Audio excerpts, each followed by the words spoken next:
I was actually. Let's get it started. What? Woo-hoo! Yeah. Woohoo! We're finally started 20 minutes late. I'm sorry, guys. I know you're like, what the hell's wrong with these guys? They're talking before the intro even finished. Hey, everyone. Welcome to a new episode of Film Club. What's Film up, Kenny? Club. What up, folks? Yeah. Welcome to Film Club. Yep. I was about to do it again. Do what? Boundary. Oh, the hand boundary. No, the boundary jump. I was like, I was about to just do a thing without even discussing it. It was like, oh, you know what? Let me chill out. We just had a heart-to-heart right before Mhm. before we came on. That's what he's talking about. But we're here to have fun. Let's do some house cleaning before we do that. Once again, we do have the Film Club YouTube channel where we post clips and shorts on there just in case you don't catch a live stream. And there's a particular section that you wanted to check out.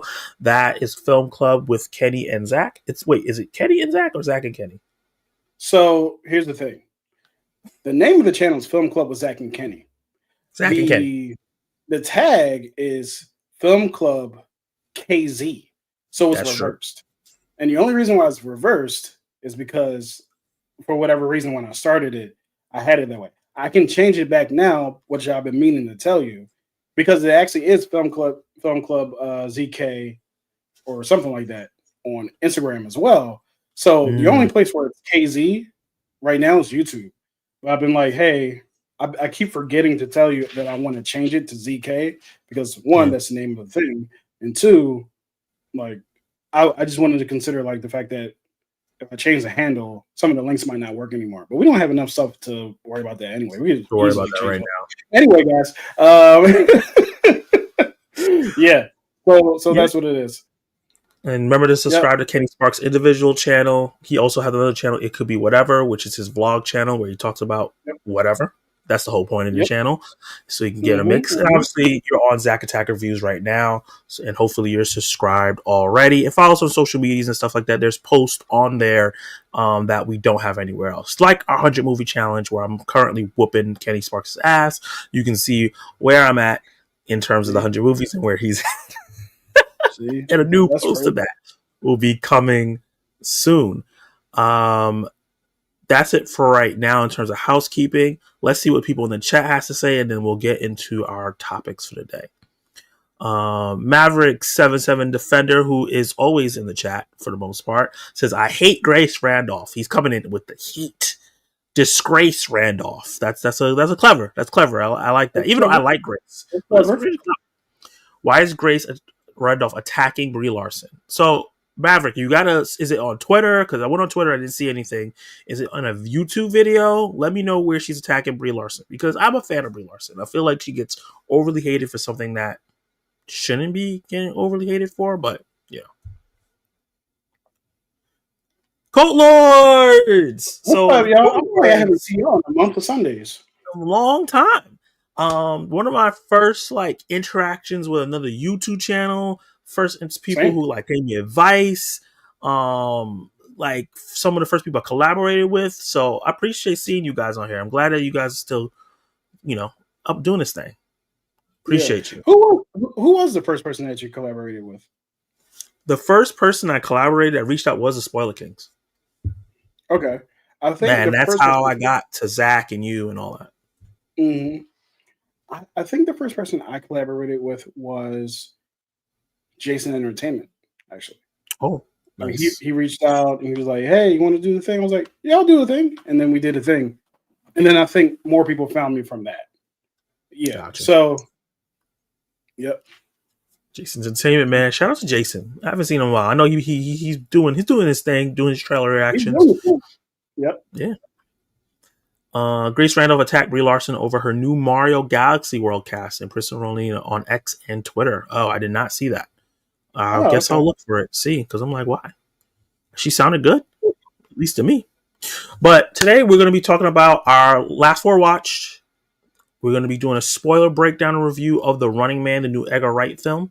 And then we're going to be doing a cool 3 for 3, which ties into The Running Man. We're going to be talking about 3 films that we like, that was set in the distant future, but we either caught up to the year or we already passed the year already that it was in.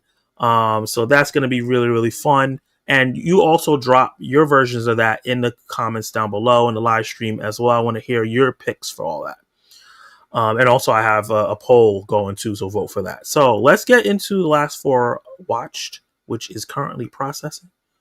We're going to go start with me. This is going to be a mix of old movies and newer movies because I actually watched some classics or supposed classics recently.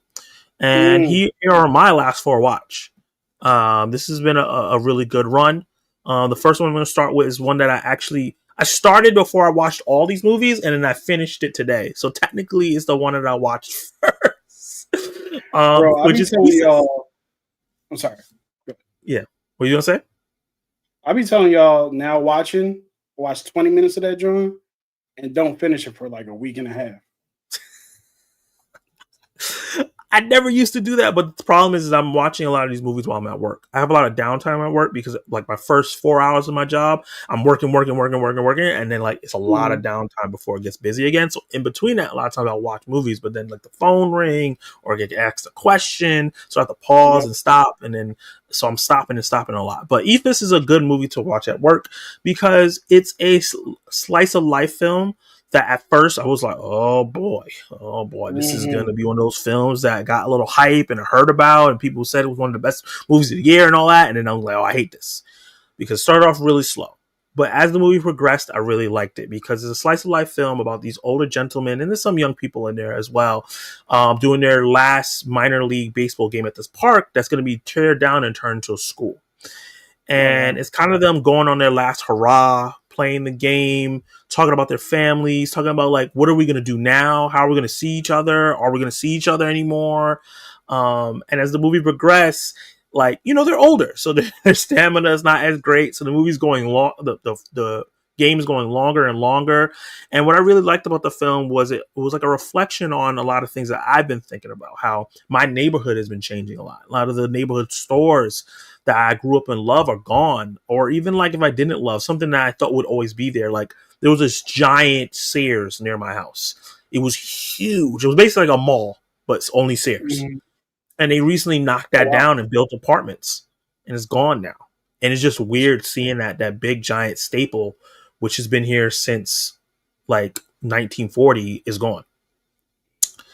And I live in a Caribbean area in Brooklyn. I'm not going to say exactly where because there's a bunch of them, but there's a lot of Caribbean stores, whether it's clothing, food, or stores where you can sell telegrams to other countries that are getting knocked down in order to open up like weed shops and food universes and McDonald's and like basically all these non-culturally relevant places that can make easy money.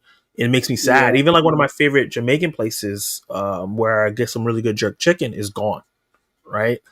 So this was really reflective for me because they were like really reminiscent on the fact that this was their last game that they were going to be able to play here. And a lot of them was like, I'm retiring after this. Like, I'm not playing this game anymore. So I thought that was really cool, and I really liked the film. And the film got funnier and funnier as the film progressed. So if you have a lazy Sunday, if you want to while you're cleaning, you could watch this. This is one of those kind of films. You don't have to fully pay attention to everything that's happening because it moves kind of slow. But you can turn it on, do other stuff, or even like while you're cleaning or anything, and just check it out. And it's a good time.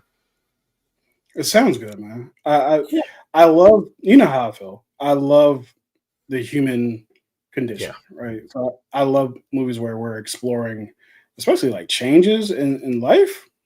That's my jam.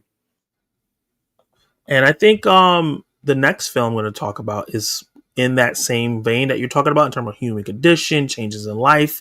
I think that feeds right into it. This film, Sentimental Value, which I watched last night actually, is I think this year's Sing Sing / Ghostlight, and I've said this multiple times in the chat. It has that reminiscence, or not reminiscence, or that similarity in terms of how you use art to express yourself, maybe saying something that you don't know how to say, or you're processing grief, or you're processing something. So this movie is starring Stellan Skarsgård, Elle Fanning, and I keep forgetting how to say her name because she has a Norwegian name, but she was also in this movie called The Worst Person in the World, and she was also in the A24 film with Sebastian Stan where he played the guy with the thing on his face. I'm forgetting what the name of that was. I really like that film. Something kind. I feel like, yeah. I'll look it up. I can find this out. Renate Rensiv, who's an actress who's like on her way, a different man. She was in A Different Man. Yes. And she's an actress that's really, really good, right? All the acting in this is spectacular. This is one of those films that has been getting hype about getting nominated for Best Picture, her getting nominated for Best Actress, Elle Fanning getting nominated for Supporting Actress, and even like Stellan Skarsgård getting nominated for Best Actor. And I think all that hype is well deserved.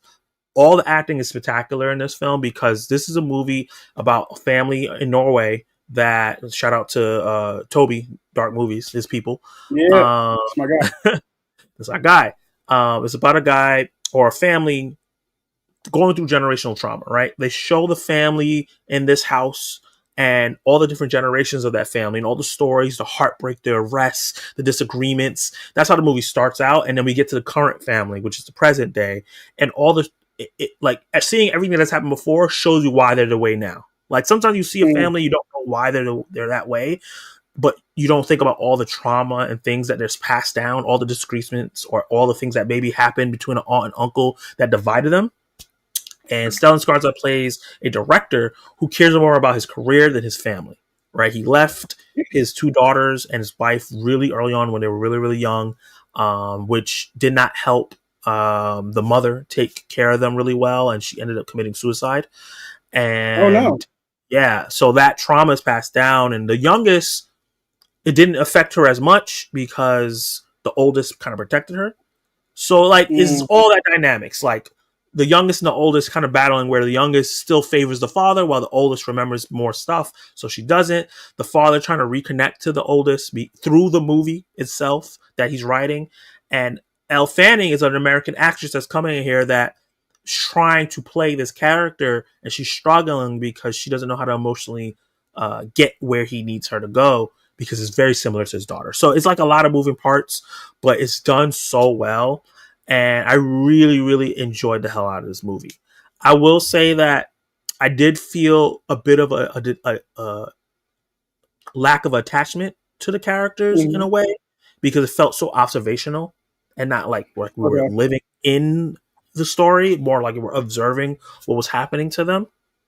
Yeah. But that's like my only negative. Even the ending is a bit of will make you tear up. I thought that the movie was really good. I think this is definitely, if you're into like the Oscars and the award season and want to know what's going on, this is a movie to look out for. For Best International Feature, Best Picture, Score, Cinematography, all that stuff. I think this is going to be a big one. Nice. I'm excited for that.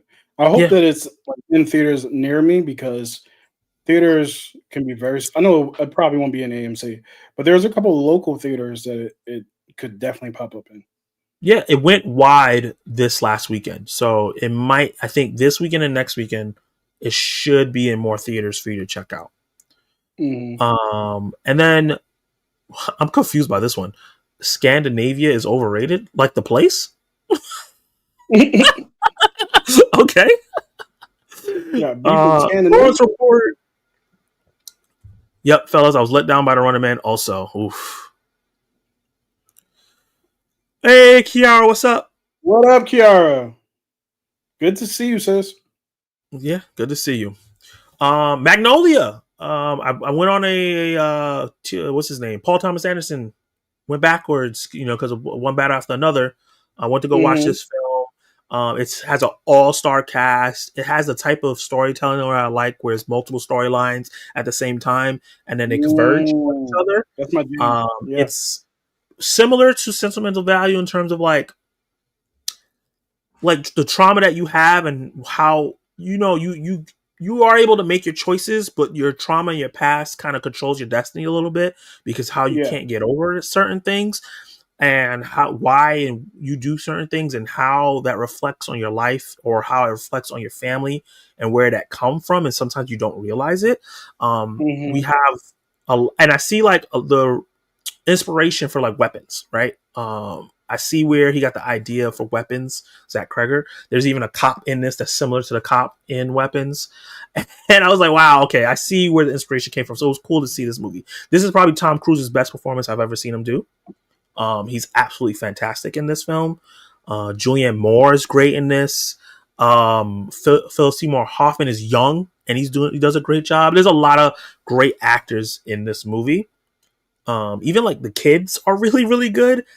So it's 3 hours. So it's a long commitment. And it has one of the wildest twist endings I've ever seen in a movie that smacked me straight in the face. And I was like, what is happening? What are you talking about right now? Well, in the chat, if you've seen it, please don't spoil it because I am going to watch this movie eventually. Yeah, I'm not going to spoil it. But yeah, this was a really, really good watch. And I'll say this, Paul Thomas Anderson does a great job at pacing his films, right? Because One Bad After Another is 2 hours and 48 minutes. Does not feel like it. No, Magnolia is 3 hours. It does not feel like it. And then the next movie on the end of my list is There Will Be Blood, which is also one of his films. And I've heard about this film so much. And I got to say that maybe hearing about it so much and all the hype kind of set me up for disappointment. Because I do like the film, but the way people talked about it, like it was an all-timer, best film of the 21st century I was seeing, one of the greatest performances of all time, and I was sitting there locked in ready for like, holy crap, I'm about to be blown away. And while there's aspects of the film I was blown away, I don't think the overall package blew me away. What were you going to say? So I have seen There Will Be Blood. I do think it's a phenomenal film. However, I agree with you. The way people were talking about it, when I watched it, I expected a whole lot more to happen. And me too. It was a very understated movie. Not a lot happened, even though there's a lot of things that transpired. There wasn't a lot of big shifts where you're like, oh, because that's when people hype up a movie to that degree. I expect every other scene or a few scenes to be like, oh wow, we're shifting the story, we're shifting the landscape of what's happening, right?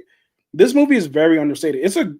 To me, it's a great movie, but it's not like, hey, it's not one bad after another.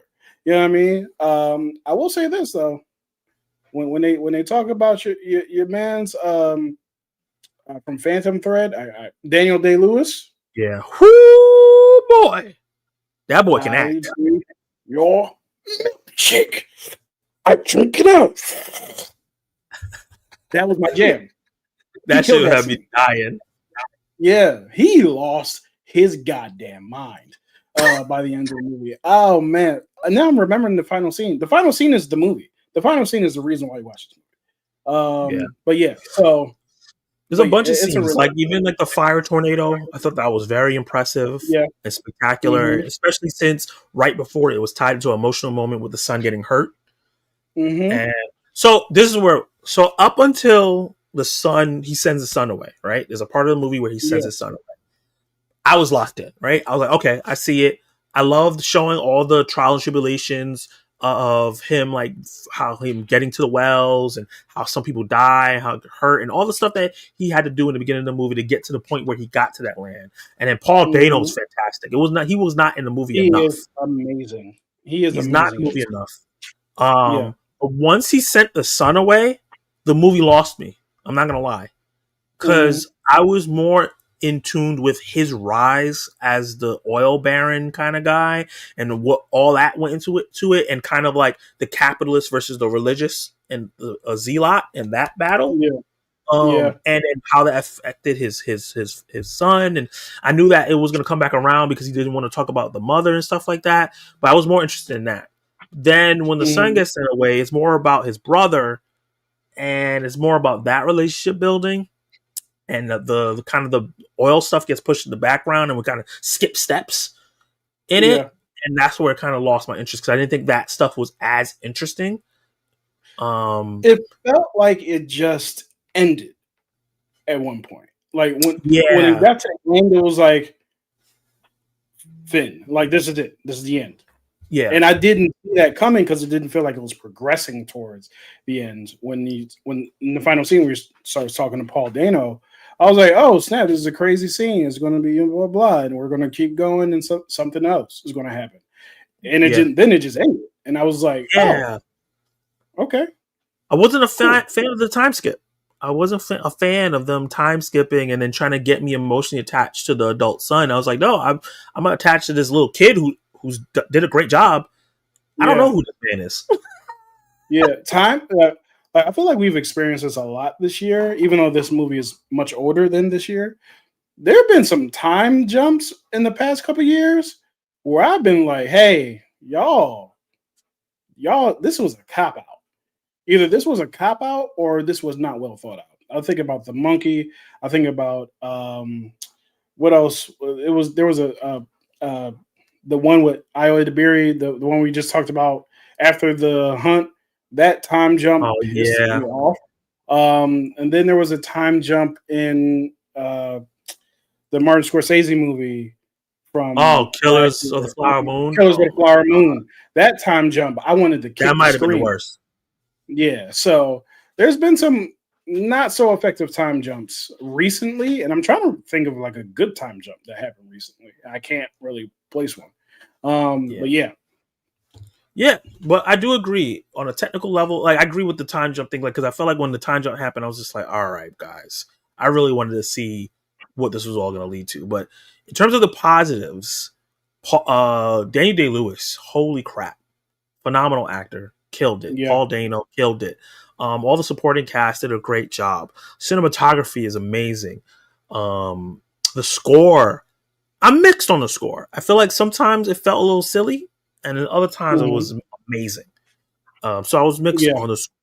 But overall, I think the plot is very simple. I do find it weird that like Paul Dano was Paul in the beginning of the movie, and obviously the other person he was like I guess a twin brother, and but then the twin never came back, and they just kind of like mentioned him at the end of the movie, and I was like, okay, that's weird. mm, I thought we were getting like a dual performance or something. So yeah, I have my problems with the film, but overall, I think it's a really good film. I don't regret watching it at all.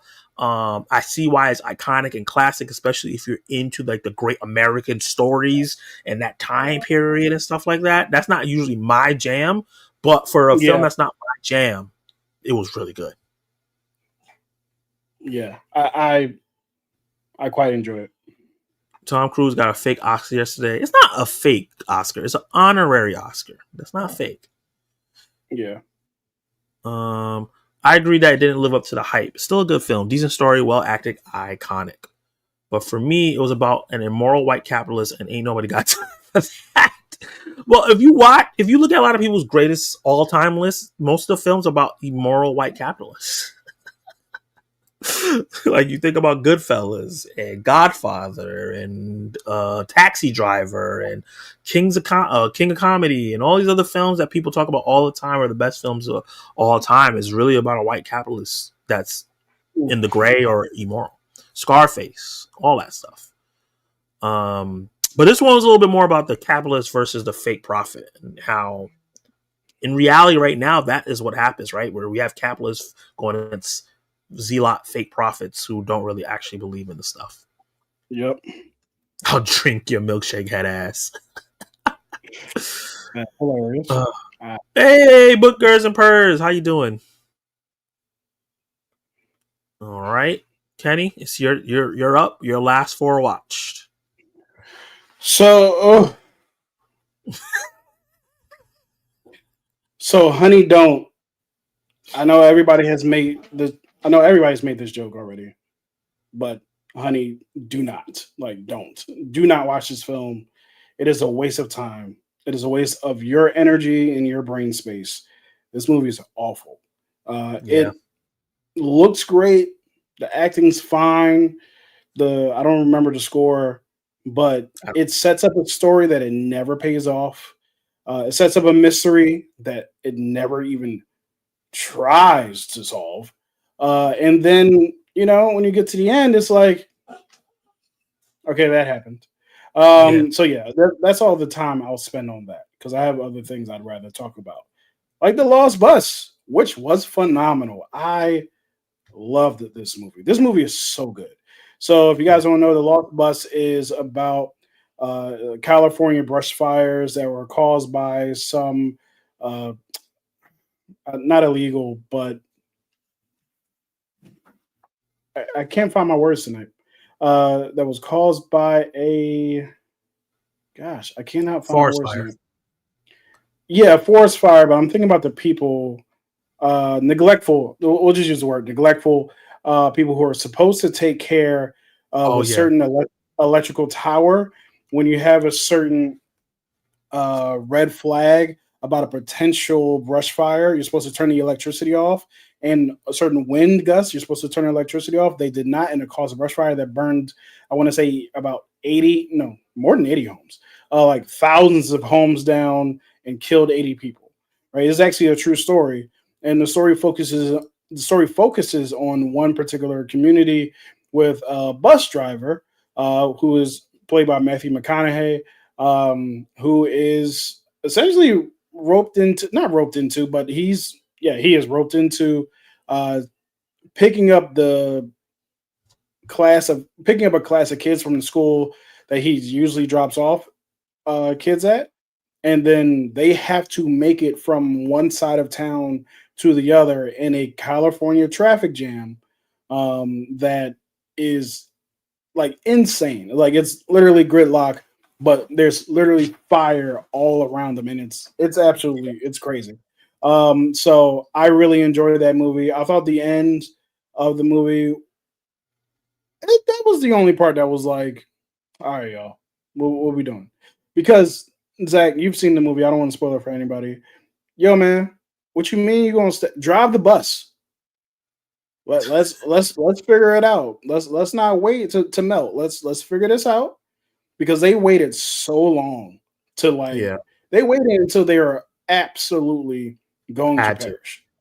Yeah, Yeah. and it was like, and then when you see what happens when they do drive, and there's clarity, I'll say, I was like, y'all could have been out, but but at the same time, you never know. You never really know in these situations. Like I'm Yeah. like Monday morning quarterbacking driving through an inferno. So you know what I Especially mean? since like he got out and like went ahead and looked everywhere and he's like, I don't see a way out.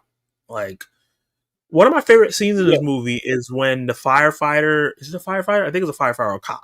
Is trying to get like people out of the house and they go Hmm. in the water and the fire like goes above the wall. I was like, this is Yo, so that was awesome. intense. Oh my god. That was awesome. That was That was so fantastic. bad. I love the way that they showed like a POV of the fire, and as it was like moving through, it almost felt alive because of this. Felt like Evil Yeah, Dead. they did. It did. Yeah, they gave a real like they personified the fire in a really great way. So I Yeah. really enjoyed this movie. The next movie has one of my biggest pet peeves of all time regarding movies. Oh, that's hilarious.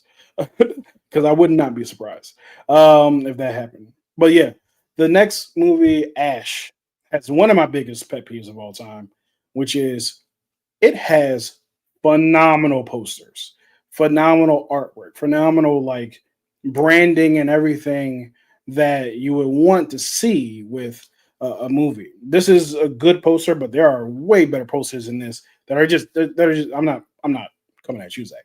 There are way better posters than that. There are way better posters than this that are just great to look at. The movie's awful. The movie's awful. And like the only saving grace is like the lead actress is trying, and there's aspects of her that are worth watching the film for. But other than that, there's really nothing in this. This is a nothing burger of a movie, and unfortunately, Aaron Paul is in it. And I like Aaron Paul from Breaking Bad, but there's nothing for him to do in this film, and it just ends up being like a slog to get through.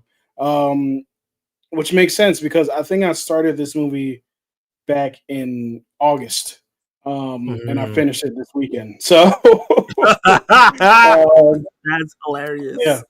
I was just trying to like, I was like, man, I really gotta catch up to Zach. Let me just finish this awful movie. But yeah, that's not a movie that you should waste your time with for sure. But Dead Poet Society lived up to the hype, man. I really enjoyed this film. It's the Dead Poet Society. It stars Robin Williams and Ethan Hawke as a young man, a young man, like a teenager, a Oh, young adult teenager. No, yeah, he's definitely a teenager. And essentially, the movie is about um, some of the social pressures that you are put under, and how institutions can strip away your individualism mm, for the sake of structure and obedience and all this other stuff. So the idea of you stepping out, they keep repeating in the movie. One of the central themes was whenever the kids tried to do something creative outside of the norm of the way the school went, they kept saying, you don't know what's best for yourself. You don't know what's best for you. You can't make decisions for yourself. Like, you're not in the place to make decisions for yourself. And they keep saying this over and over again. When one of the lead actors, like he's there to become either a lawyer or a doctor. I forget which one. And his father, who's played by the dad from that '70s show, who's always good. No, wait, is that the same person? Yeah, I'm pretty sure that he's the villain in RoboCop, right? So mm. that guy, Clarence Barnager, whatever his name is, but his father continues to pressure him into staying the course, even though he wants to become an actor, and the pressure Mm. that builds up with him, and just trying to find a way to express who he really is while also please his father. It's a really it's a it's a story worth watching for sure. So I won't spoil it in case other people have not seen it, but it is a really good movie. Interestingly enough, Robin Williams is not in it nearly as much as I thought he would be. Oh, He is in the movie, and he has a couple really impactful scenes. But he yeah. ain't in the movie a lot.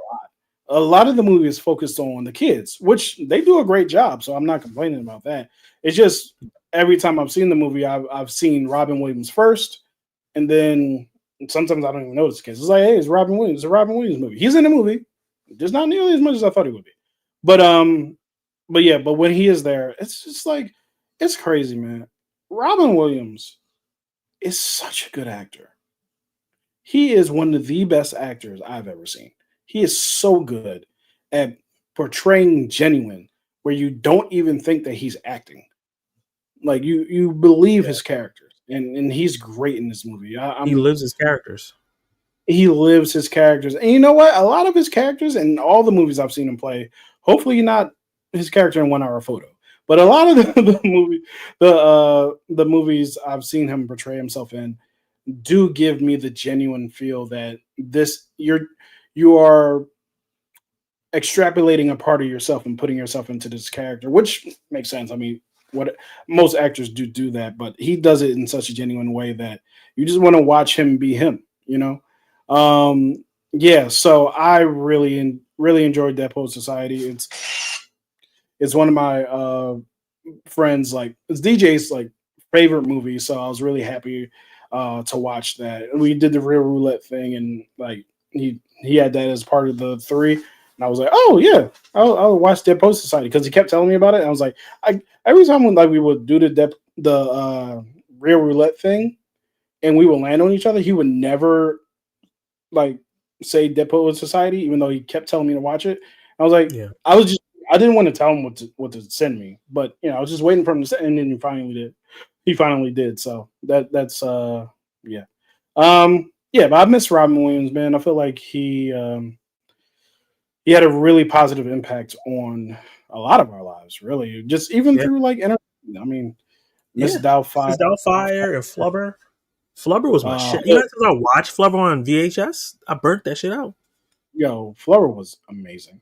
I love it. Patch Adams, 1 Hour Photo, which I also said, I read, I don't want him to be like that, because he was crazy. Like, have you seen 1 Hour Photo? Mm-mm. Bro, there's one jump scare in that movie because he plays a villain. He plays a murderer. And it's scary. But yeah. Oh yeah. Sup media. Kiara mentioned Jumanji, which I don't know how I didn't mention that. Yeah, Jumanji's yeah, love. phenomenal. Jumanji, which I did watch not recently, but a couple years ago, way longer than I remember it being. Uh, Yeah, yeah, but it's still really good. It still holds up. a lot of So those yeah, older movies are a lot older than we remember because a lot of times we were watching them at home and we'll be in and hmm out, yeah, or you'll miss or pieces of like it because it'll start and you just change the right, channel and you're like, oh, I missed the whole beginning, but whatever. yeah, it'd be on like UPN. It'd be like in the middle. I've seen so many movies, the ending of so many movies before I've seen the whole movie that it's ridiculous. I've seen so many sequels to movies before I saw the original. Like I saw Sister Act 2 before I saw the first one. I saw um Bill and Ted's Bogus Journey before I saw the Mm, original. I actually don't like the original because I like the sequel so much. I saw Gremlins 2 before I saw the original. I saw Alien Resurrection, the fourth movie, before I saw any of the other ones because it came out in 97 and I was 7. Like I was around the yeah. age. First of all, it's rated R. A lot of people are dying. Why was I watching that at 7? But yeah, but that's I saw Species 2 as a child Oh before I saw Jesus Christ! Species, and you shouldn't see either one of those as a child. So, um, I yeah, watched so yeah, Species One a couple years ago. I was a grown adult and I was like, oh my god. hmm yeah. There was some malpractice going on in the household. I was like, because they just had that going on. I was like, oh, women's. But yeah, Oh, I didn't know that. Robin Williams wanted to play Hagrid in Harry Potter, but he didn't get a chance. that would Damn, be he a definitely would have yeah. played it in the show. Like if he was still alive right now, he would have got to play it in the show. Oh, for sure, no doubt. Yeah, Dwayne Jumanji is Johnson really great. Jumanji sucks. Does it? I I haven't watched. actually don't agree with that. I watched the first one. I don't think I watched the second one. I think I no, I didn't watch the second one. First one's pretty fun. It's not the same by any Yeah, stretch, but I try not to compare reboots and remakes to the originals. I try to let them yeah. have their own. You know what I mean? So that one in particular, I actually found to be pretty fun, but not nearly as good as the original. But A lot of people must love it because they're making a fourth one. that's You what know what I I mean? thought. I was about to say. I was going to say, yeah. So I have seen the first two because I was not sure if there was a third, but There's there's a going to third. be a Yeah. fourth. So I know for sure there's going to be a third. Therefore, the math in my mind tells me I did see the first two, and both of them were cool. I really did enjoy both of them. That's funny. Most people play Street Fighter Two before Street Fighter One. That's true. I Bro, think. I didn't know like Street Fighter two. Like I played Street Fighter two. I didn't know any other Street Fighter existed. It was a mystery in my mind. I was like, so they just started at two? Like I legitimately just believe that Street Fighter 2 just started at 2. I was a kid, so I think I I don't know. started at 3. I think my first Oh, Street really? Fighter was Third Strike. Yeah, I was looking it up. Hmm 97. I was 7 years old. Yeah. I started at Mortal Kombat 2. I started at Tekken 3, and then I went down to Tekken 2, which was also really good. I think I Tekken did 1 start is at 3. Tekken 1 is not good. The first Mortal Kombat game on Sega Genesis was It's rough. empty. Yeah, but you're also talking to somebody who their first PlayStation, I had Mortal Kombat trilogy, so I had all the characters. So going back, it was like Yeah, it's not as rough. fun. Yeah, Not as fun. but yeah, that's my last four watched. I had a really up and down run of movies. Yeah, This is not including the movie that we're going to be talking about tonight. But yeah, yeah. it's been a run. I really wish I had more time to watch more movies. Speaking of that, let's update them on the 100 movie challenge. How dare you, Detective Diaz? How many movies have you seen this year, Kenny? I don't actually know. Let me. I'm using the split screen Neza thing I 2 told is you. not as good as Neza 1 from 1974. Oh, I haven't seen the 1974 movie, but I love Neza 2. What's that thing I do? What's the place Right that we about go to? Yeah, thank you. My brain was not working. Let's see. My ADHD meds wore off like 2 hours ago, and I am a different human. I've seen 91 movies this year Ooh, okay. from Getting up there. 2020. Yeah, I'm close. I'm 9 close to more movies. finishing the story. Yeah, I'm at 121. yeah. I've been like Tank considering. spoiler. What happened? Mhm. I've been considering watching some movies I know are not good, that but are available, and then I don't know if I could put myself through it. I tried to watch I this like one movie. purposely watching a movie I know is bad. That's not my jam. Yeah, yeah. I mean, unless it's War of the Worlds, because I knew that. Yeah, But everybody I had was a great talking time. about that. I had to lock in. Yeah. Tank from Spoiler Kings, the fearless leader of the Spoiler Kings. I'm actually wearing their merch right now. He Hey, Tank. challenged me to get to 150 movies by the end of the year. So Jeez. I don't know if I'm gonna be able to do it because that's What? 19 more movies. That's a lot. You at 121? I'm at 121. Is that 19? Did I do that math right? I don't know. I don't think so.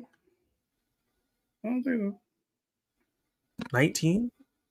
No, that might be 140. No. I think so. I think Yeah. that sounds good. So it might be 29 more movies. Yeah, I'm going to watch 29 more movies. Let's see. Because holidays is coming. So just to announce right now before we get into the spoiler review for Running Man. Next week there won't be any film club because it's a holiday week. My family's gonna be coming over. I don't see them often. I love Kenny, and we'll be talking in real time. Oh, we ain't talking 3 hours. Yeah. You would about Wicked for good. I'm sorry. Absolutely. I'm not even going to be able to get to see Wicked for good, which sucks. That's such a shame. I'm eventually going to watch it. I'm just not going to be able to see it the first weekend, so I'm not going to be in the conversation. But we'll see. Because I thought Saturday my sister was going to do stuff, but she's apparently going to hang out with her friends from New York. So I might just go see Wicked for good by myself. But we'll talk about that. But the following week, in between that, the following week, the week after that, Film Club will be getting a little bit of a rebrand. Me and Kenny are going to be sitting down at the war table with each other, chatting it up, and talking about how we want to take this, especially going into the new year, and changing some things up so we can really have our own identity and make a quality live stream for you. So be on the lookout for those. We'll definitely put updates on our Instagram and on Kenny's threads because that's where all Film Club stuff is on threads. Kenny's spot. So yeah, like we're considering a lot of things that make to make just live stream more engaging. We're also doing things to brand ourselves as well, like face tattoos. We'll be getting matching face tattoos and things of that nature. So yeah, we're going all in. We locked in. You know what I'm saying? Locked in for life. I don't think I'm that locked in. I don't think I'm that locked in. FC right here. Established 2025. So you know what I'm saying? I would like to get promoted at my job. And I'm already in an uphill battle with being black and having locks. I'm not getting a face tat. That's true. Yo, did you get impacted by the Crown Act at all? Like, is that something that came to New York? Since I don't know what that is, probably not. The Crown Act is the law that says you can't discriminate based on someone's hair. It was developed because a lot of places of employment were firing black women and discriminating against black women and black men for locks, for their natural hair and things of that nature. Yeah, so that was the Crown Act. Yeah. Is it only for jobs or is it schools? Because I know a lot of kids were getting their hair cut in schools or getting expelled recently. I don't know. I think it was for just jobs, but I'm not sure if it stretched out to schools. I also don't know if every state recognizes the Crown Act. I don't think it was a federal law. I think it was more like a state, local law. State I'm to not state. sure. I'm not sure. I'm not sure. Yeah. Yeah, so far so good. I haven't had any issues with employment with my hair, especially when it's not done. Mm-hmm. Or getting a job, I think. That might not be true, Yeah. but I wouldn't know. Obviously they're not Mm-hmm. gonna tell me, yeah, we're not gonna hire you because you got locks. But so far Yeah. so good. The only problem I've had is patients asking me, is that real? Can I touch it? Get away from me. Yeah. I had Yeah. a aide come up behind me and pull my hair. Like I What? was in the computer, focus. I didn't know what the hell was going on, and all I felt was a tug. And I'm sensitive in the head, so I was like, "Ah!" And then look, oh, she said, "Oh, it is real." And I was like, "You son of a bitch!" Was she from the Was she from the mountains of Caucasus? Yeah, literally. Oh Not no. yeah, yeah. No. She's not from around here. No. Um, No, no. not even American, just like from some distant land. So I was like, "Yeah, don't do that." Yeah. I'm Look, nice, but other the fact people, she that was just really touchy. Like I'll do my exercising, and she like grab up on me and sway with. I was like, okay, I don't like mm, this. I feel yeah. like I'm getting violent. But yeah, I don't Wait, like. Tom, she was swaying with you? Yeah, her Oh no, no. mammaries were on my backs, and my our hips were hipping with each other, and I was like, Zach, where is HR?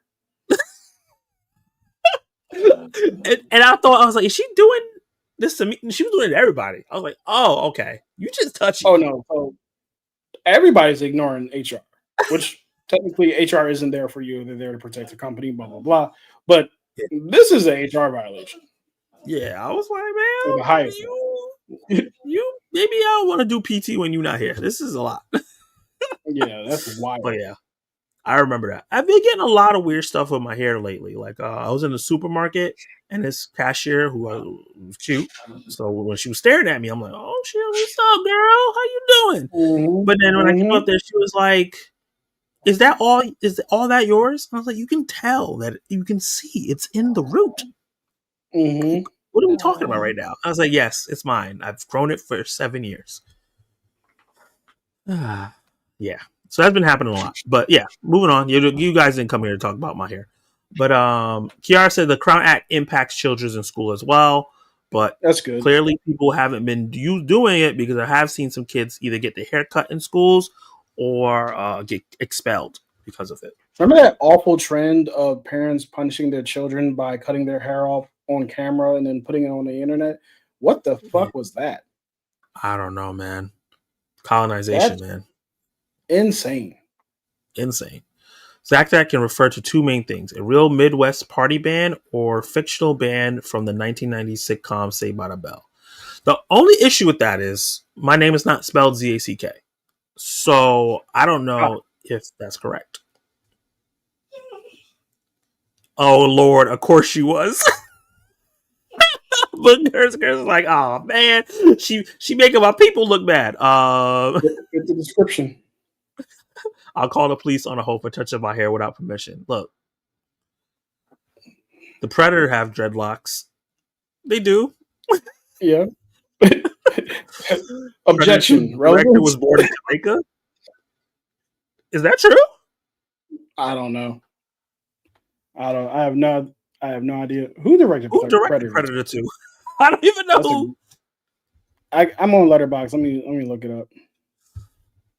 Let me see. Direct Stephen Hopkins. That don't sound like a Jamaican name. This is a white. Oh, he was Jamaican British. It's a white Jamaican man. Oh, okay. Interesting. I was about to be very ignorant. Luckily, I clicked on his Mm-hmm. profile before I said what I was about to say. Uh, okay. Well, that's an interesting fact. Represent for my people. We directed Predator 2. Yep. Afternoon Tune. What up, Tune? Oh, nicer. Okay, before we get way off track, let's get into the next thing. Did you upload the I template did. thing? Yeah. I did. Okay. Let me We're see. gonna be Maybe talking I added. about the running man. The running man. The running man. All right, now I'm on. Kind of talking about colonization a little bit in this as well, Mm-hmm. So The Running Man is a new 2025 movie. It is not a remake. It's a reimagining of the same source material because this is adapting the original book from Stephen King without like doing. It has like a little bit homages to the original one with Arnold Schwarzenegger.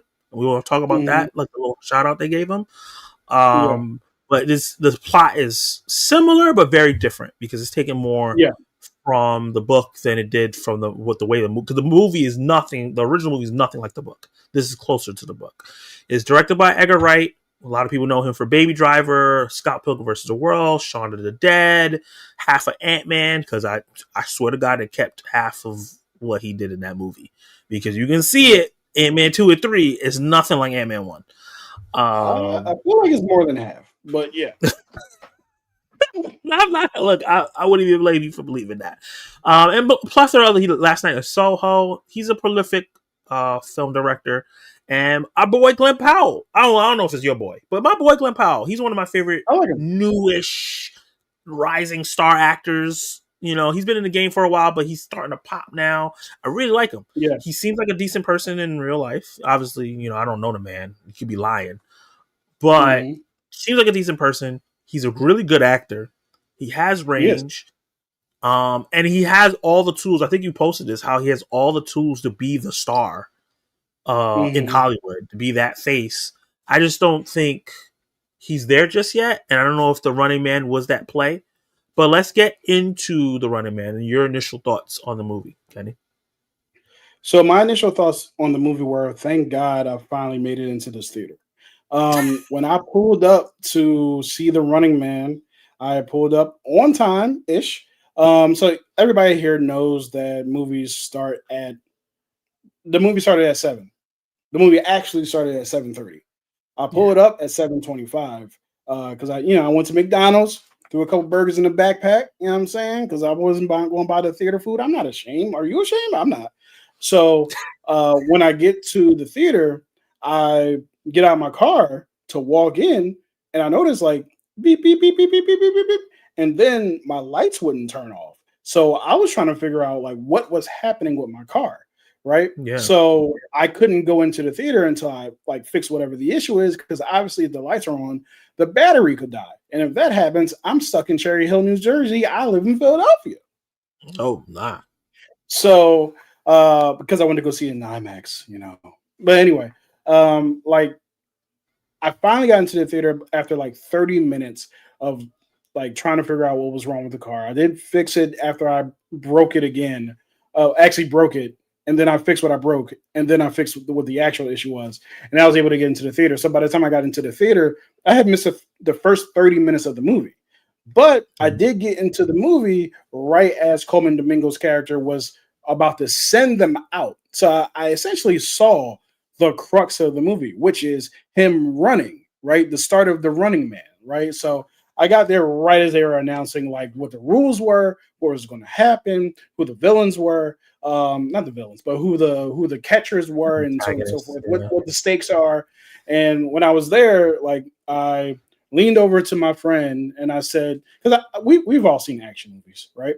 I leaned over to my friend and was like, so what's the motivation? Like, is his kid sick, or is his wife sick, or like he's like, yeah, his daughter's sick, so you know he's going to go out here and run. I was like, okay, cool. Like at that point, I know the movie. Like I don't know like the movie, like everything that's going to happen, but action movies are pretty. Somebody's sick, somebody have dying, a limited scope. Yeah. Very rarely is it like, yeah, like Predator is one of the rare ones where it's just like, hey, this stuff just happened and we had to deal with it.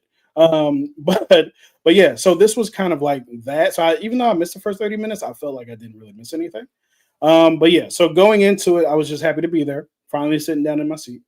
And yeah, I was excited for the movie because I thought the marketing was pretty good. I thought that the aesthetics of the film, I thought the way it was packaged looked good. I like Glenn Powell. So yeah, everything about it going into it, I was pretty hyped for.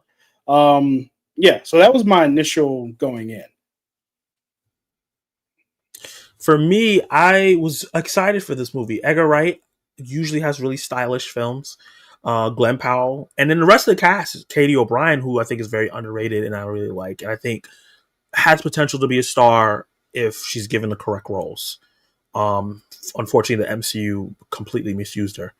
Yeah. And then you think about Coleman Domingo, who we love, and Mm-hmm. Josh Brolin, who we love, and just all these actors. Michael Cera is in this film. Like a lot of Yeah. people in this film, you know what I mean, that are really, really good. And I was like, The Running Man. I remember watching that movie when I was younger. I don't really remember it that much, but I remember enjoying it as a kid. Mm-hmm. And I liked that it was going to be in a reimagination. All the elements were there. And then, like the day before, or 2 days before, all the reviews started coming out, and it was kind of like a mixture of like, this is amazing to this is absolute garbage, and it wasn't like a lot of in between, which always Mm-hmm. scares me, right? Like I Yeah. can do in between because it's like, okay, at least I'm gonna have a good time. But like when it's like this is the best movie of the year, I was like, okay, I know this movie's not gonna be. I already know this movie's not gonna be good. That's bad, but I just know it's not. Right. Yeah, I know that's not But right. I also know Yeah. it's not going to be the worst. Like I saw Right. World of War. I saw other movies that come out this year. Yeah, I ain't watched enough Yep. movies if you thought this movie was the worst movie of the year. Um, Exactly. so it landed somewhere in between for me, right? It was a mixed bag coming out of the film where I was like, okay, I liked a lot of this, but I also was very let down by a lot of this. Mm-hmm. Talk about some of the stuff, Kenny, that you liked, you loved about the film. Like I was mentioning before, like I did like the aesthetic of it. I like the way that they set up the Running Man. I want to call them trials, but they really did do a good job of establishing. They really did do a good. My dog is literally moving the light. I don't know why he's sleeping next to the light, but he's anyway. Um, they did they did a really good job of establishing what the rules were. They gave me a reason to care about at least the main character because I gotta be honest with you, I didn't care about those other two runners at all. They gave me nothing, and they also gave Katie O'Brien nothing. She was barely in the movie. Nothing. Yeah, they gave her nothing to do. So yeah, so from the moment he starts running, I'm loving his ingenuity. I'm loving how he's like disguising himself. I also love Edgar Wright's direction and the way that he's able to inject comedy without being, for lack of a better term, loud about it. Right. So when Yeah, he's standing in front of the monitor and he has like the wanted sign behind him that's also digital, and he's turning with the makeup on, not with the costume on, he's turning this way with the costume on, and so was the thing. Like every time they ran into that situation where he's in disguise and they're giving all of the people who are supposed to be hunting him or all the civilians who are like supposed to be looking out for him every opportunity to see that he is the Running Man. yeah. That was really good. He did a really good job of establishing that comedy in the beginning of the movie. Especially with the kid So on the train. I thought that scene was funny. that was really good. I love the fact that he bribed that kid because the kid was like the kid knew. You know what I mean? Yeah, So I really did enjoy that. Also, like it did show like some of the ways in which people like don't care about the lives of others. Like when he got into that, I think it was a taxi at first, and yes, taxi guy like recognized him immediately. Not I don't know if immediately, but he did recognize him, and then he was like, "Hey, let me get an autograph. Let me get an autograph." to Something get a to that selfie. nature.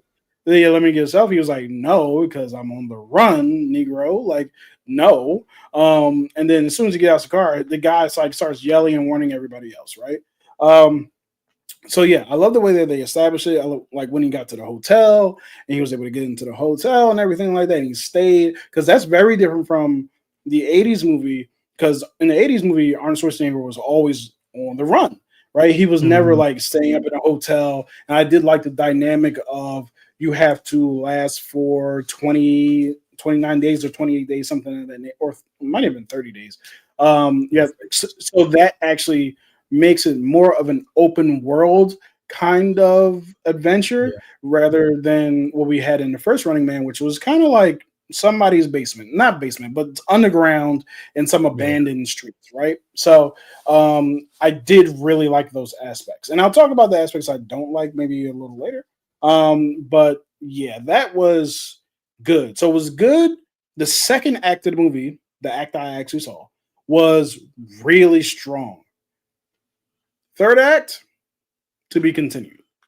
What did you think about that initial? Yeah, That's I love the aesthetic. I love the kind of like old school iron feel of the film. Like sometimes a lot Mm-hmm. of those movies we used to watch, especially action films, people used to work at these mills and you hear the iron clanging. It was like a lot of smoke, and I like that we went back to that.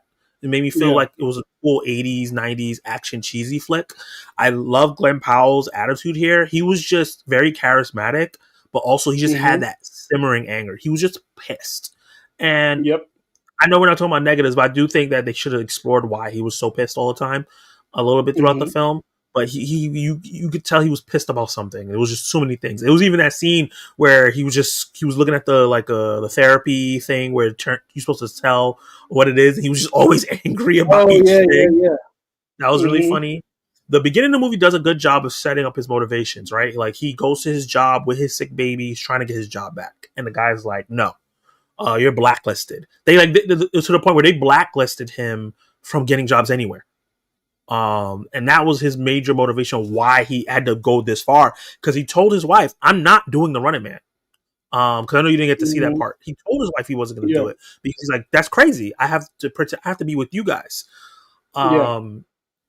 So he tried everything he could to do stuff to not do this, and I really like that because it would have been annoying if he just jumped to the death race. Right, the first thing he Right. did was try to do something that can kill himself. Because when they do that in movies, I'm like, you didn't try to get a job, you didn't try to go to school, you didn't try to pick up guard, you didn't try something, but they established in the Right. movie this was his only opportunity to do anything for his Yeah. very sick daughter who the medicine is so expensive. And I think that I like how that ties kind of into real life right now.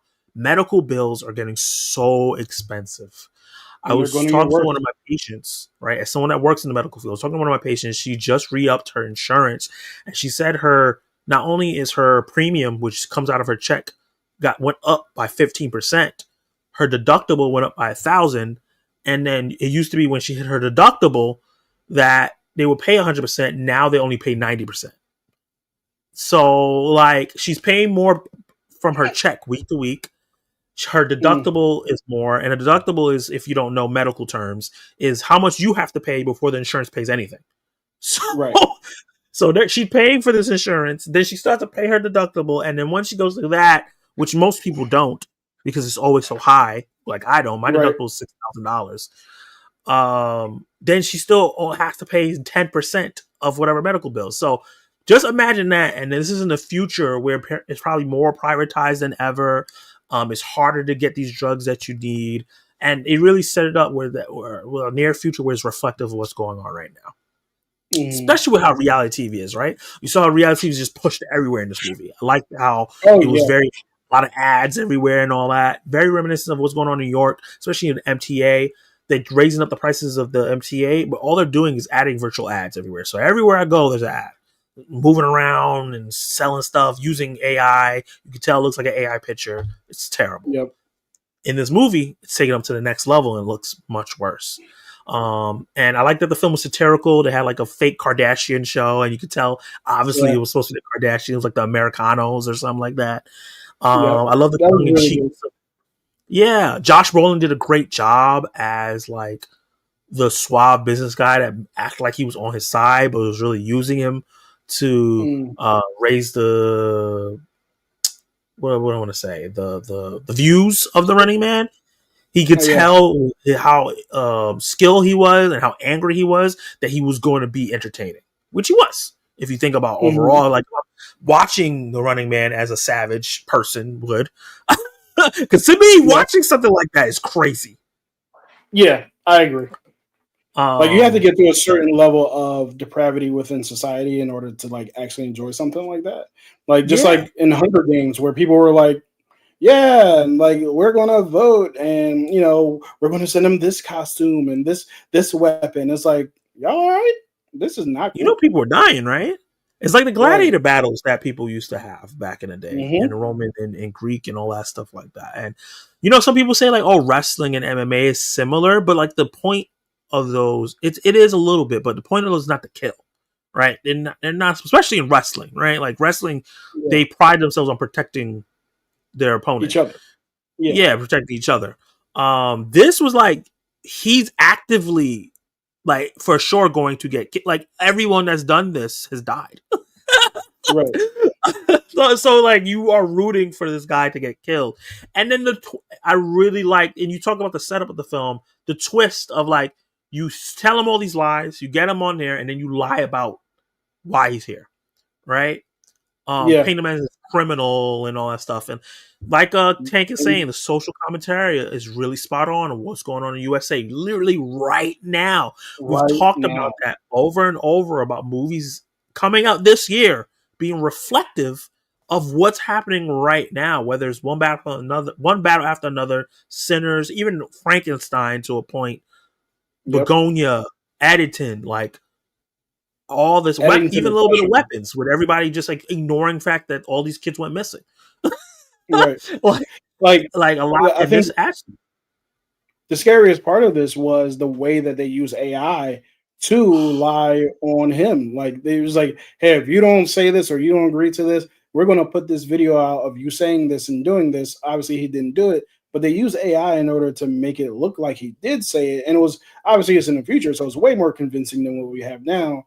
And in real life, right now, the more that we progress and work on and try to perfect AI and what it can produce, the worse things are going to get because we can tell what's real and what's not now. yeah, right now, yeah, In a few years, we won't be able to. And that's going to be the part that scary. is scary. And right now, with the current regime that's in government, I'm not entirely convinced that they are at all interested in controlling or regulating that kind of technology, which it No, should be regulated because, first of all, you should not be allowed. I shouldn't have to join SAG in order for me to not be reproduced in a way that was not my intent. You know what I mean? yeah, Like, because right now, SAG people, actors in SAG have those protections. Us regular citizens do not, right? no, So they can just do whatever, and that's one of the reasons why. And I don't know if we'll get flagged for this or whatever, but that's one of the reasons why YouTube's new feature that allows you to upload a picture of yourself, and then you can teach it to do karate. You can yeah. I teach it to saw that. dance, all these other things. I don't like it because the immediate question in my mind is, okay, so obviously if I can upload a picture of myself and do that, what's preventing me from uploading a picture of somebody else? I, Exactly. yeah. So even if it is marked sore or whatever, I don't want my body, my face portrayed in a way in which I did not agree to. Yeah. So yeah, that's kind of like and that's a big through line through this movie. Yeah, because it's always at his detriment, to severe detriment. He found some Yeah. people who I really liked, that black family, that was going to help him find a way to survive this thing, and then he gets kicked out of the house because they changed the video to make it sound like he was happy to kill all these people. Because right before this, and we didn't talk Right. about it, one of the best sequences in the movie is he gets found in the hotel that he was hiding in, and he has to Hmm. fight against the trackers, and it's one of the best sequences. It's teased in the trailer, but the whole sequence is really really fun. Yeah. And there's an explosion that kills some people, and they made it seem like he did it on purpose. Right. And it's just really interesting because you talk about like actors being protected, kind of, because it seems like even that they're making AI actors. Who's to Yeah. say that they can make an AI actor that looks kind of like Scarlett Johansson, but like you change a couple features a little bit here and there, and the next thing you have Hmm. an actress like Scarlett Johansson. But Yeah. us people who don't have protections as individuals against this, you can, if the technology gets this good, they can make you confess to a crime that you never committed or even near to. You know what I mean? Like stuff Yeah. like that is scary. Yeah. Because it looks so real. And then there's certain people of certain ages, or like if you're not into it, like how we are, like me and you are chronically online, won't know. My mom has watched Hmm. videos and not realize it was AI, and I had to tell her, like, look at the fingers. That person Yep. only has 4 fingers, or their hand is fusing into the thing. Like it's not Or look at their eyes. Why is it so glossy? Right. Like, there's certain things I have to tell her, but not everybody is privy to it. I have people my age come up to me and show me videos and like, look at this. I'm like, that's AI. And they're like, really? I'm like, yeah, look at it. But Clear as day eventually, it's going to to get us. like this movie. Huh? Mm-hmm. I said clear as day to us. Oh, yeah. It's clear as day to us, Yeah. but to other people, it's not. So it's really, really scary. So I think when it comes to social commentary, this movie did a really good job with that. Yeah. So going into that, one of the things I wanted to talk about was the psychology behind the movie. They Yeah. did also Edgar Wright also did another really good job of establishing that there are different types of players within each time that they do the Running Man. You have your person who just says "F it." I think that was Katie O'Brien's character. She was like, "Hey, Yeah. look, I'm gonna die. I'm finna go out with a bang. I'm gonna go out into the club and Yeah. do She didn't even whatever I try. want." And yeah, she didn't even try, right? Then you had the other guy who was just kind of like celebrating being a part of the Running Man. Like, hey, yo, blah blah blah. I'm in the Running Man, Exposing such and such himself. and such. Exposing himself. He came out that corner store and got capped. Like that was Real crazy. fast. Real fast. And I think they said that those are the ones that always get caught first. Yeah. Or something of that nature. I don't recall. I think so. Because they talk about it like, yeah, I'm on the Running Man. Like, what are you doing? Right. It's like, bro, what are you filming at the stove? Yeah. And then you have, I'm about to call this man Ethan Hawke. And then you have Glenn Powell's character, who is essentially the type of person who fights back until they can't, right? Yeah. And they develop all these three, and they do show how all those three do operate.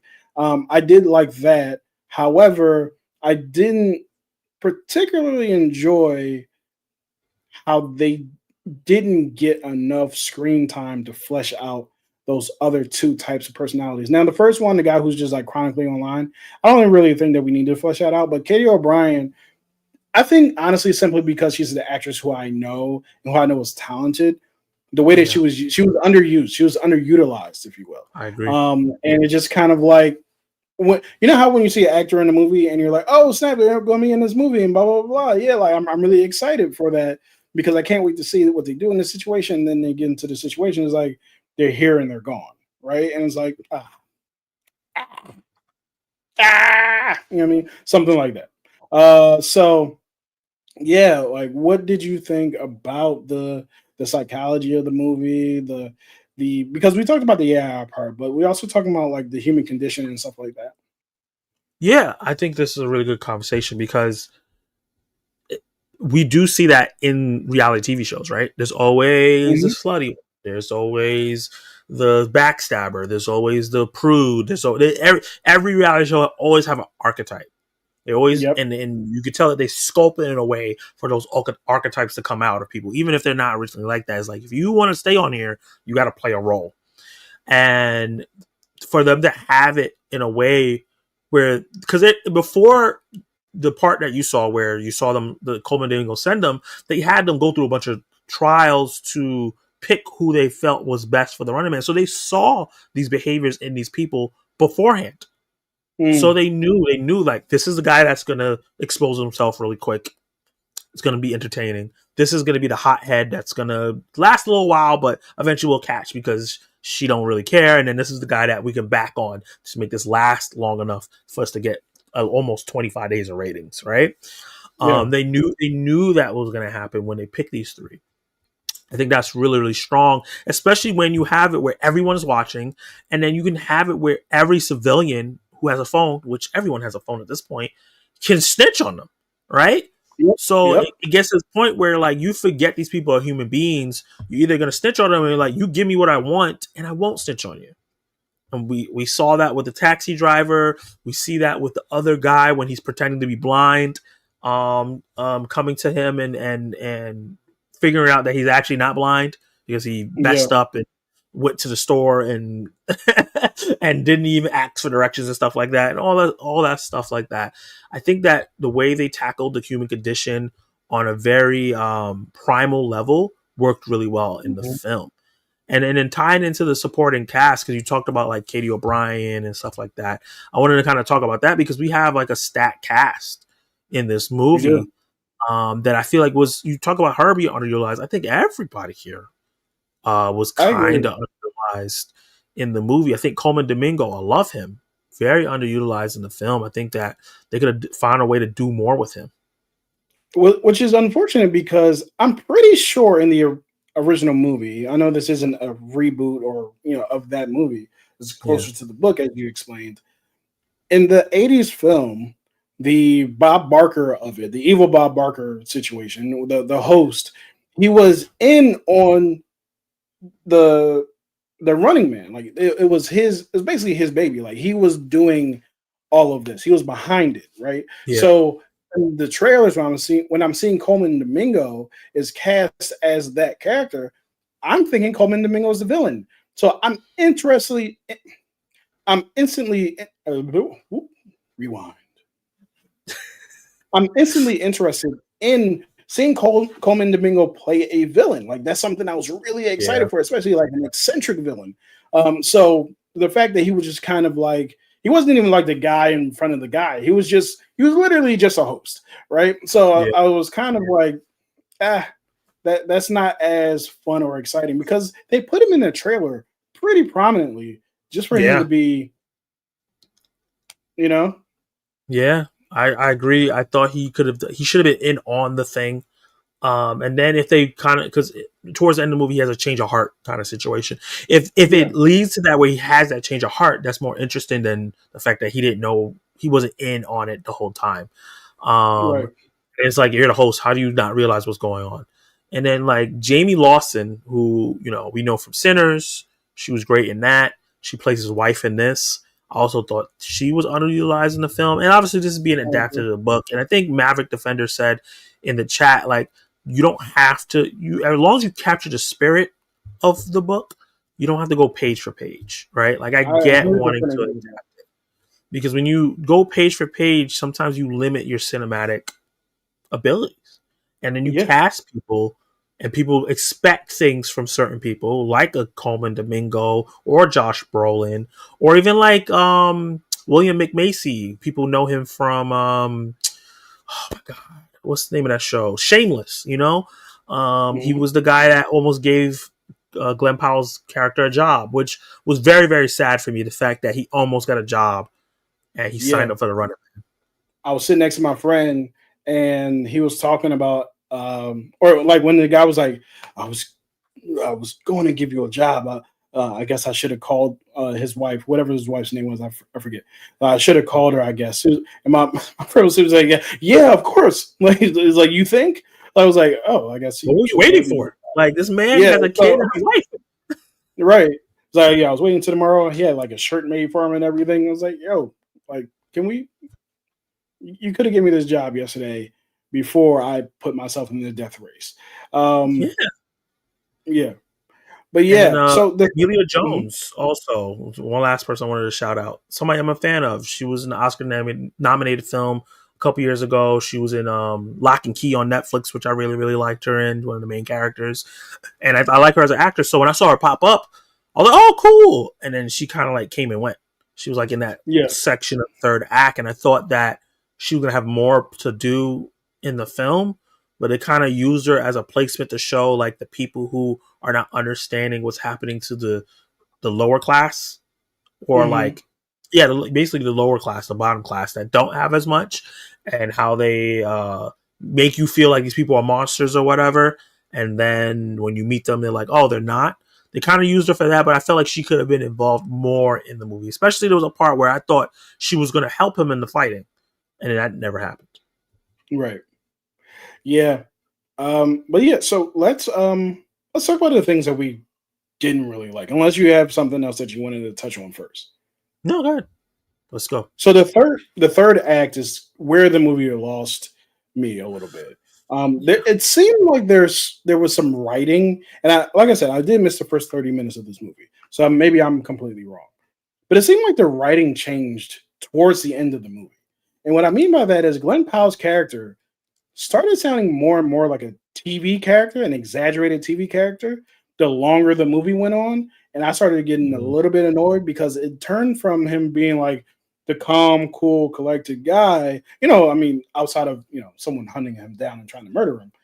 It turned from that situation to him being very like quippy and very like one-liner ish and stuff like that. Yeah. And it kind of grated against me because I'm like, yo, where did this come Where did from? this come from? Right?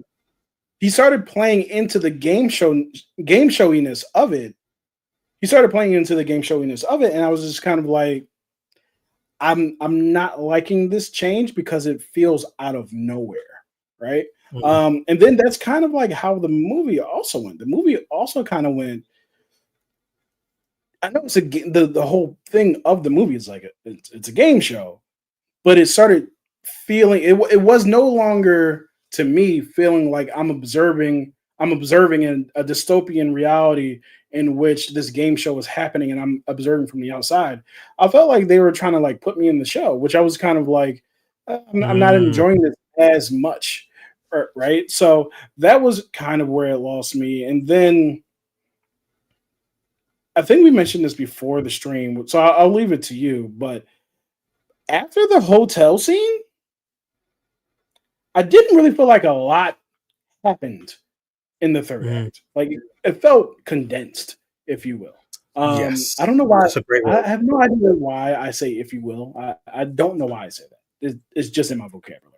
But anyway, I have no idea why they kind of compacted it, even to the point where the henchmen, the villains who are hunting him, were really interesting. I was really interested in kind of like getting Yeah. into them as the movie went on, and they just kind of like they let me down as the movie. Yeah. They weren't as interesting towards the end of the film, right? So the guy with the mask, right? It's the Oh my same god.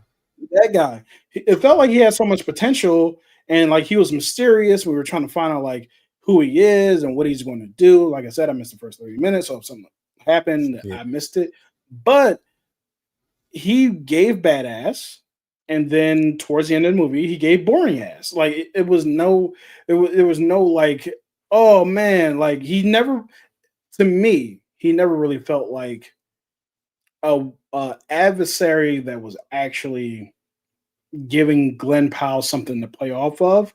Remember in Shang-Chi, where before we got to Shang-Chi got to Wenwu when we had that final fight, Shang-Chi was dealing with Death Dealer, and Yeah. that was cool as hell. And it was like it was a henchman, he had a little bit of history with him. But he was just cool. He looked cool. He had the outfit on, he had the mask on and everything like that. And they fought and they had this awesome fight, right? And that is kind of what I felt for Max dude. I was like, oh, this is kind of like the mysterious guy who you're fighting. But in a very similar fashion, uh, Death Dealer kind of just gets discarded at the end of the movie. And I was like, damn, his design was really cool. Why'd y'all kill him off? Like Death Yeah. Dealer could have been a whole villain for the second movie, but y'all, his soul got sucked out by the dragon. So, like I just kind of felt like I I have another pet peeve, which is when cool looking characters who you establish kind of aren't really utilized well, right? So Yeah. my last example is Captain Phasma from the last Star Wars Oh my trilogy. god. Yeah. She looks Nothing. cool as hell. And then we don't find nothing out about her. She does nothing in episode 8. And She it had a doesn't even. great actress playing her. Yeah, Gwendolyn Christie is awesome, right? So that's like, oh, even like in the second movie, I don't remember if it's the second movie or the first movie. They have the situation where her mask gets like broken and cut, like you can see her eye, and it looks really cool. And then nothing. I even feel like BB-8 didn't live up to what he could have been. Right? BB-8 came in and was like, oh, new kind of R2D2 kind of guy. I like Roly Poly Oly. He seems like a really cool bot. But so that's kind of how I felt about Mass Dude and the other henchmen. Yeah, the way they set it up, I felt like all the henchmen were going to have like a personality. I felt like it was set up for him to play on what he did with Scott Pilgrim in terms of like Mm-hmm. how he gave all the ex-boyfriends personalities and kind of like he was going to have like a final boss battle against each of them. Yeah. And they didn't do that. It felt really weird. Sully streams. his whole review was around like the wasted potential of the movie. And I do Yeah. think, while I do enjoy the movie, because we're talking about a lot of negatives right now, but you can enjoy a movie and still have a lot of faults. I do think Agreed. this movie could have been one of the best movies of the year, right? I think Yeah. that if they made it a little longer, I think it felt so short. It did. And it felt like within the short run time, it paced well. I feel like it spent so much time in the beginning to setting things up, and then when we got to the third act, you said condense, and I think that's the perfect word, right? Because all the stuff that we're kind of here for, right? Like we saw him run, cool, but like we want to see the Right. thing after he runs. Like we Yeah. know, like there's a thing after, and that is resolved really quickly and really messy. And where I knew this was gonna fall apart was when the plane exploded, and then the black guy comes back, who I liked. I like that actor. I think he did a really good job. I like the whole like him Mhm. making the YouTube videos, exposing stuff. So all that was cool. That that was the moment. Yeah. When he did the whole like, oh, he might be alive, we're not too sure, and they're lying, and kind of just telling us what the film was about. And then is he alive and all that stuff. And I was like, okay. Usually in a movie, that point would have happened in the halfway point of the film, where like you're Right. wondering if he's dead, you're seeing all the civil unrest, and then he comes from under gravel a little like 10 minutes later, and you're like, oh, he's alive, yeah. And then he Yeah. finds his way to build his strength back up and find people to help, and maybe the people along the way that he met will now come and help him, and they go take down the bad guy. That's what I Yeah. expected to happen. But the plane explodes, the video happens, you see some civil unrest, and then he just shows Mhm. up Right. again. That blew my mind. I was like, what is happening? And Shows up. then he doesn't do, we don't see him do the deed. That's He what really quips. pissed me off. He quips, and the camera goes off. I was like, wait, what? We're not going to get to see him kill the guy that just tortured him and tricked him Right. into getting into his game and threatened his family and all this other stuff. We're not going to see it? We're not We going to saw a see this get homeboy. ripped down? We saw a homeboy who was on his phone broadcasting that he was on there. We saw him get his brains blown out. And now we got the PG-13 rating at the end of the movie with the main villain. I was so confused. I was like, wait, why is the movie shouldn't be ending? We should be getting 10 more minutes. What? Yeah, that's like I don't know, hulking out in Avengers Infinity War and tearing Maul apart, like the guy with the kinetic guy, Yeah. tearing him apart, and then at the end of Endgame, turning away from seeing Thanos get Yeah. hit. Right? It's like, hey, wait, no, you did it for him. Is he supposed to be coming back? Am I supposed to believe that like he missed and then he decided to have mercy for the sequel? Like, is that what's happening? Because I hope not. You know, so yeah. Yeah. Um, All the good gist of it, like all the cool final act stuff where maybe the best fight scene should happen, all the emotional moments, him meeting his wife and family. Like the whole point of the thing was like, I need to get back to my wife and my kid. And we didn't even get to see that catharsis of like yeah, him taking down the establishment, him, he didn't come in this to be a martyr or be like a revolutionary, but him slowly turning into that, because I really like Michael Cera's character. I like that whole interaction, his crazy mom and how much of a witch she was, and his like Home Alone trap house that he had. I loved that was all really that, cool. right? I That was enjoyed that. all really cool. I even like the fact that Gwen Powell's character was a good person. He didn't kill the assassin when he had a chance to, right? He was just like, I'm Mhm. not playing a game. And that's why the switch to him playing the game was weird, because Yeah, throughout the whole movie, he's like, I'm not doing this. I'm a good person. And then he didn't do anything bad per se, but it was just like, okay, we got to do the game now. So right. it was a weird change that they didn't fully invest in. And then we get that change, and then we think he dies, and he shows up, and then the movie ends. Yeah, So like, they moon knighted us.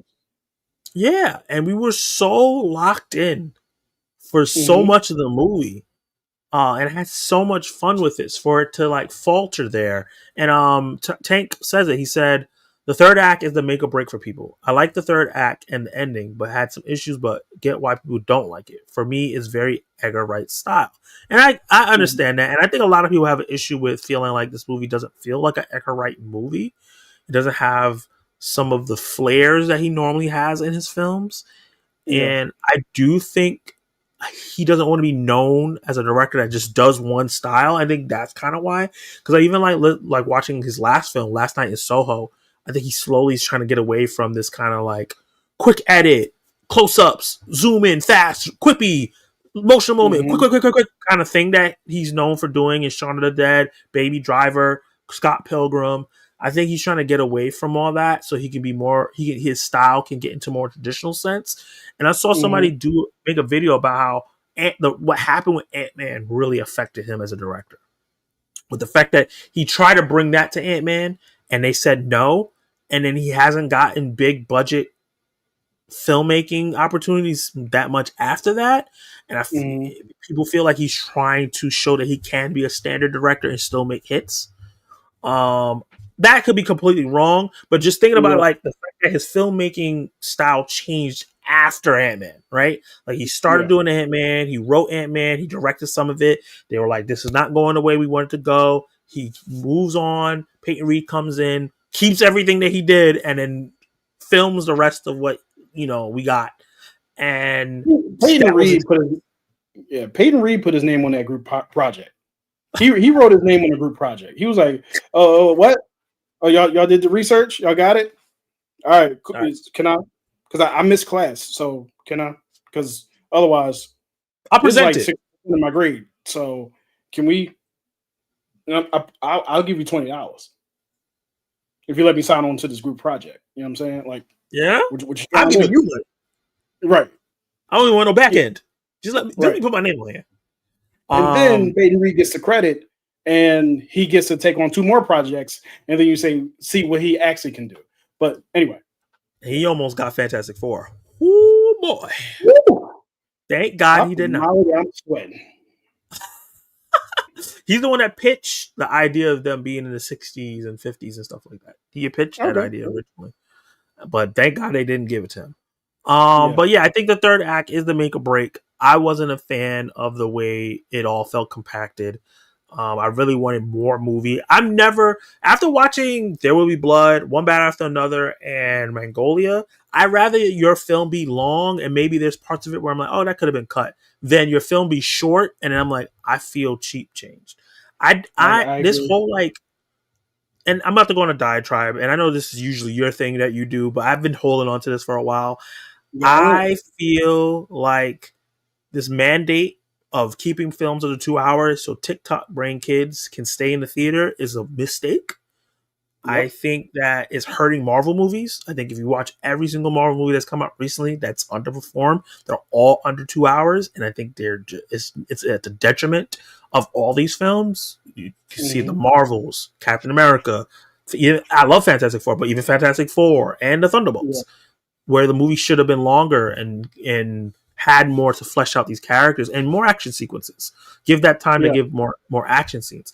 And I feel like this movie I think was 2 hours. I think just over 2 hours, and it Hmm. really could have been 2:30, right? And I wouldn't have been mad for us to give you a little bit more. Show in the beginning of the movie they talk about him like the reason why he's blacklisted from his jobs is because he was a good person. He kept helping and sticking his neck out there for other people. Show those sequences, right? Yeah. Start the movie with showing him continuously doing that. So we can get invested like, this is a really good guy. Not you telling us Right. that he's a good guy, showing us that he's a good guy.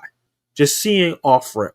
Because when he becomes the running man, he doesn't have an opportunity to show us that he's a good guy because he's running for his life.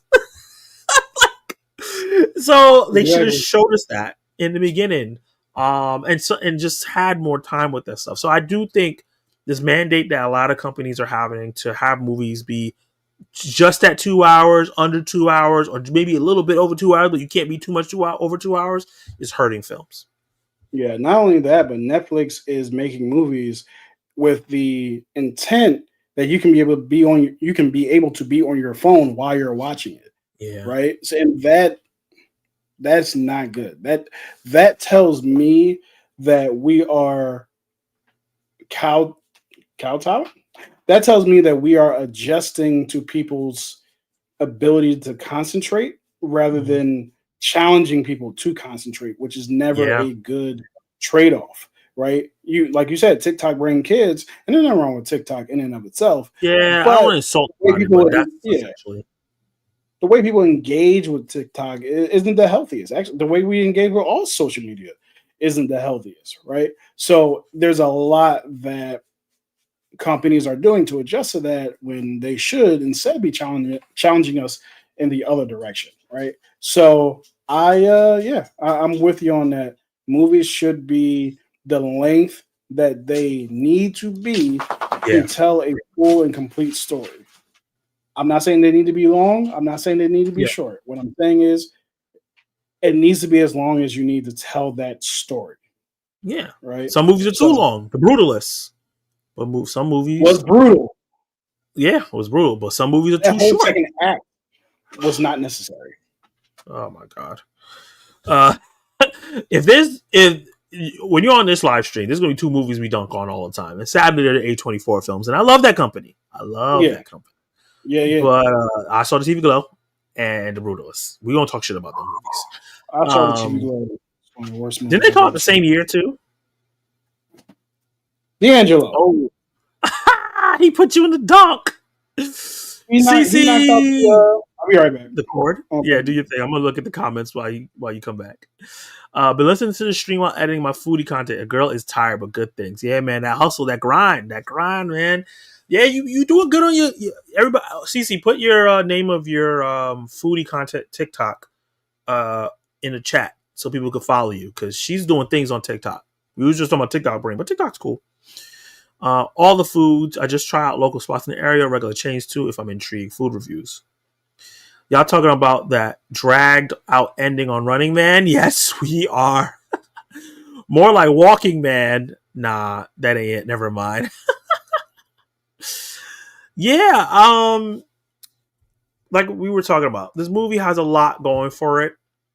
A lot of themes and a lot of sequences are fun. A lot of technological things are cool. I think that it had a really good message that was in there somewhere. It just was really, really messy. There's so many aspects of the film that I liked, and obviously Kenny liked, but there's so many things holding it back from being great. When I was watching the movie, I was like, "Oh, this could be one of the best movies of the year," but it ends up being one of the most like middling films for me of the year. Something that I think I gave it 3.5 stars because even though I had all these problems, I had so much fun watching this in the theaters that I was like, "You're gonna get 3.5 from me. I'm not gonna give you like lower than that." Because I can see myself rewatching this again, even if the ending is disappointing. I agree. I think that it is a fun movie for the most part. I do think that I will more than likely disengage in the third act, but at least like that middle act is pretty fun to watch. Yeah. So that's our overall thoughts on the Running Man. We covered everything from the plot to the supporting characters to the main characters and how we felt about everything. Drop it down in the comments down below and let us know how you guys feel. This is a spoiler review, so you can drop all the spoilers down there if you want in the live chat or if you're watching afterwards. Let's get into our last segment of the day. Yeah. Do I have the thingamajig? Yes, I do.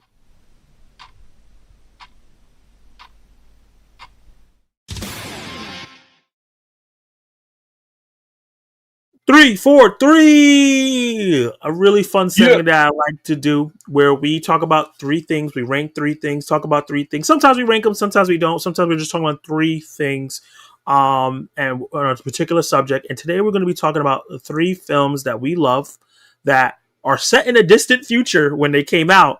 But now we're either in the year that the movie was set or we're past it.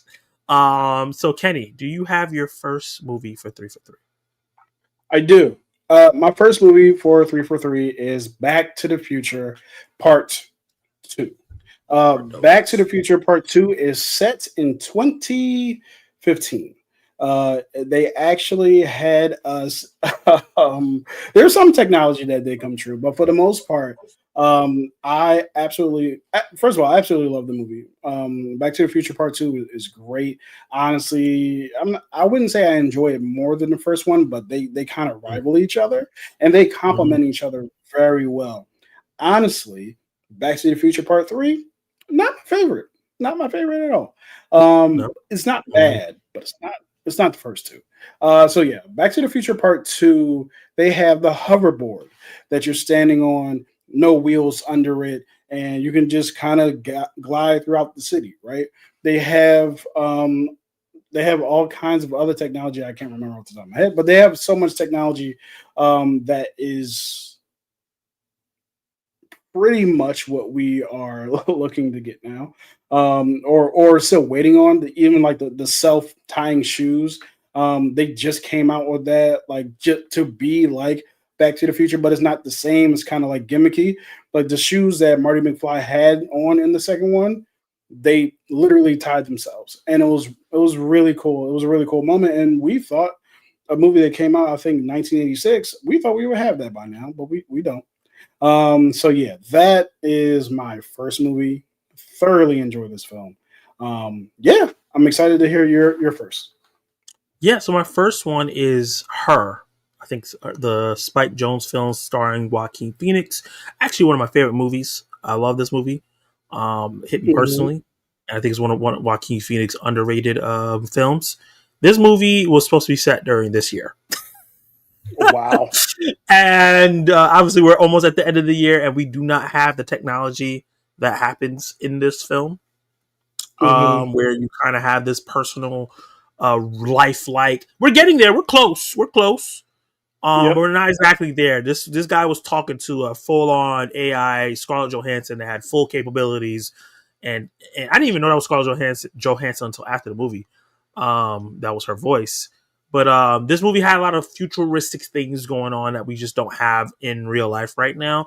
And the movie's set for this year. I think it came out in 2014, so I can see why they thought in 11 years we would be here, because it's not super futuristic where it's unbelievable, because I feel like in maybe the next 5 years we might get to where this movie is, but Hmm. it is futuristic enough where it's like we aren't there. ChatGPT is not doing what that thing was doing in Her. No. So, and also it's just one of my favorite movies. I thought it was really good. I think it one of those films that we like where we explore the human condition, and it Yep. explores the human condition in a way that is reflective of right now, which is crazy because it came out in 2014, and now we see the effects of all this technology. Yeah. That's absolutely wow. Yeah. So, hold on, sorry, 1 second. Okay. Evan said, "I mean, ChatGPT is like my best friend now." Yo, That's hilarious. me and Kenny be talking about it. Like, you gotta be with Claude AI and ChatGPT. You gotta be careful. They'll have you Mhm. talking all. Yo, when I use ChatGPT to help me with like SEO stuff with my videos, and it will keep asking you question after question after question after question. It'll have you there all day, even after you got the answer you were looking for. Yeah. Uh, Yeah. nice. Nice. You looking up for your next one? No, I have my next one. Yeah. Yeah. So the next movie I'm going to talk about is Repo Man, which is Hey. stars Jude Law and Forrest Whitaker. And essentially, the story is, man, do we feel close to this, but we're not there yet. Essentially, what's happening in this movie is you can rent out organs to people, like it's on a payment plan and everything like that. If you actually saw the latest season of Black Mirror, there's an episode like that where a person has to buy the subscription that'll fix their sickness, but every couple of weeks they change the terms and condition and it becomes more and more expensive. They actually literally change. It's like a cell phone plan. They actually changed, like, yeah, it's like a cell phone plan. So now in the premium version, you Oh get my. to go hundreds of miles outside the city instead of just the city limits for an additional $100 million, something like that. Like it's like targeted at poor people, whatever, whatever. But Repo Men is a story of a person, Jude Law's character, who was also a person who had those organs inside of him, that he rented out, and I think he got fired or something, or he was being framed. I forget what specifically, but he couldn't pay his bill, and they was like, "Hey, yo, we need them organs back, homie." You know what I mean? So they're repossession men. They're repoing His organs. the organs, yeah, which obviously means that this homie is going to perish. So with that, man, can you decide what you're going to do with your life, please? Why though? But why though? What if animals are just like a part of the podcast at live stream? This is amazing. What are you doing? Thank you. So yeah. So anyway, I'll just talk with her on here. So yeah, I just felt like that. I felt like that was a really good concept, and yeah. So the movie's really good, and yeah, I'm gonna have to revisit it at some point. But yeah, I thoroughly enjoyed it. I feel like that's scarily close to. So Back to the Future, obviously, I don't think we're close to that at all because we don't got time machines yet, unless we do, and we just don't know. And that's why we have the Mandela effect. But I feel like her and this movie is very, very close to becoming reality, especially repoing organs because they already make it hard to get an organ. So if they can do a subscription service to it, oh my god! Organ donor, and then if you're rich, you can pay for it. It's really bad. Mm-hmm. My next film is going to be an animated film. One of my favorite all time. One of the best, most influential animated films of all time, and that's Akira. That movie was set in 2019, which obviously they were completely wrong. Yep. We don't live like that at all. Yep. Akira was super futuristic, but it is one of my favorite films. I absolutely love it. I had to rewind it a bunch because I wasn't as astute of a film watcher when I was watching this initially, and I was doing other stuff while I was watching it, and I was like, oh, I can't do that because like Books Gerzer says, Akira is a wild ride. And there's a lot of stuff happening at all times in this film.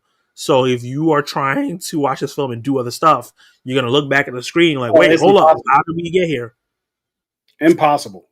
So I had to rewind it a bunch of times and then just kind of lock in. The same feeling I had when I watched Tron. Like I was like watching Tron like casually. And I was like, wait, hold up. They didn't explain nothing. I got to rewind. I don't know what is happening right now. Yeah. So Akira had a lot of cool steampunk, kind of Blade Runner-esque technology in it that we do not have right now, and a bunch of drugs and the coolest motorcycles I think I ever seen in fiction, and all this different types of stuff that we don't have now, and I don't know when we're gonna get it. I know that I joke around a lot, especially in New York City, how they're building these tall, ugly, futuristic buildings that we see in all these dystopian futures, but I don't think we're just there yet. So Akira is one of those old movies set in a time period that did not reflect what actually happened, but I think it's one of the best movies of all time. So I wanted to bring that up. Yep. Yeah. I have read Akira.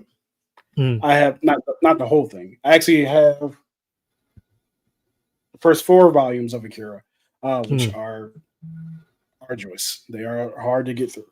But I've actually never seen the movie. So yeah, that's something that I need to check off my bucket list. But yeah, like I said, I've read the first part, thoroughly confused. And because it's all in black and white, and that makes things for me personally more confusing because I get characters. My lights have a mind of their own tonight. Because the characters kind of like resemble each other. So I kind of get like, wait, who's that? Which one? So yeah, so that's kind of like the difficulty of that.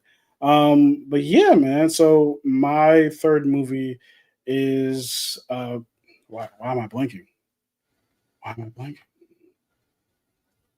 Come back. I don't know what's going on with this camera. Yeah, my third movie was going to be Demolition Man. I was really excited to talk about it, but it takes place in 2032.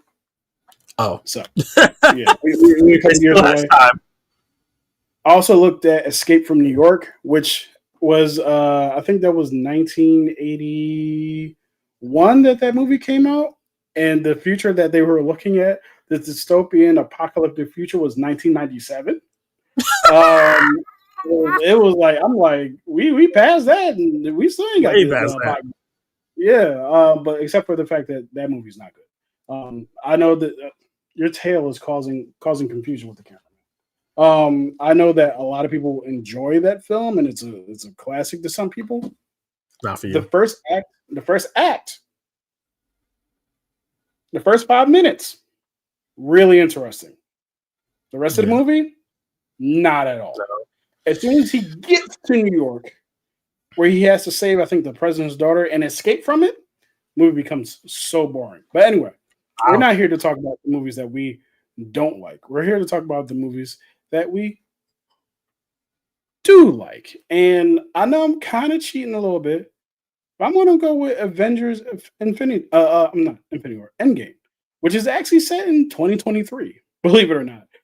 That's true. um, It's a good yeah. choice. So, but at that time, that was the future because that movie came out in 2019, and they had jumped 5 years Yeah. later. They were really dramatic about that, and everybody in the theater was like, 5 years later. Yeah, it was a great time. But anyway, yeah, Avengers Endgame obviously didn't happen because we don't live in that same world.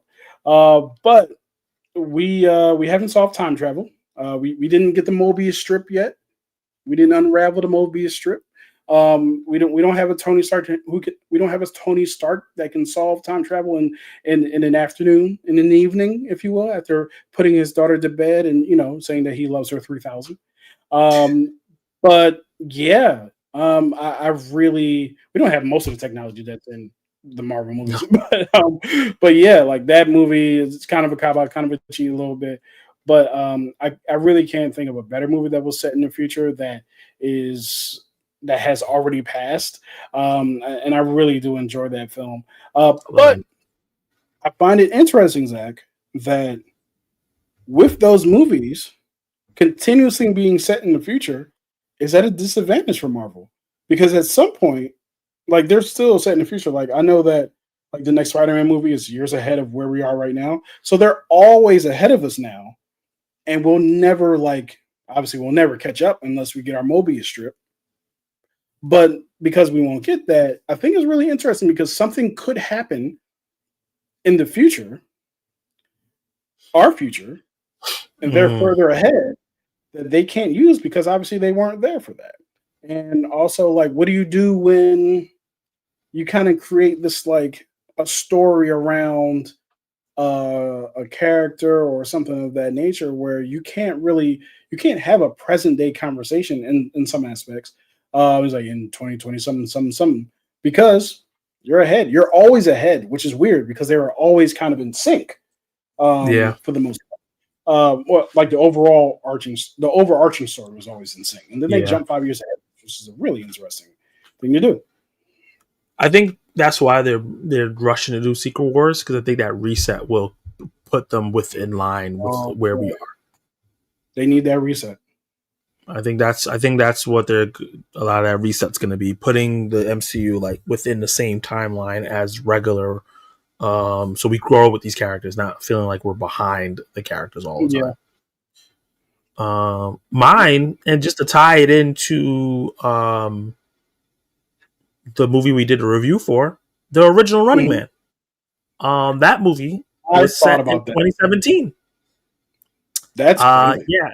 Clearly 2017 has gone and came and went a long time ago, and we ain't got none of that stuff. None of the stalkers, none of the technology that they had that they were using to fight, none of that stuff is here. None of the look. Nobody's dressing like that. Yeah, it's wildly inaccurate. Yeah. But really a really fun movie. Yeah. Agreed. Like, and there's also like a lot of other movies. A lot of comic book movies are set in the future, right? So Logan is set in the future. Obviously, Days of Future Past was set in the future, in the way future though. But yeah, like there's a lot of films that even Edge of Tomorrow I think that was supposed to go down in 2020. We ain't got none of that.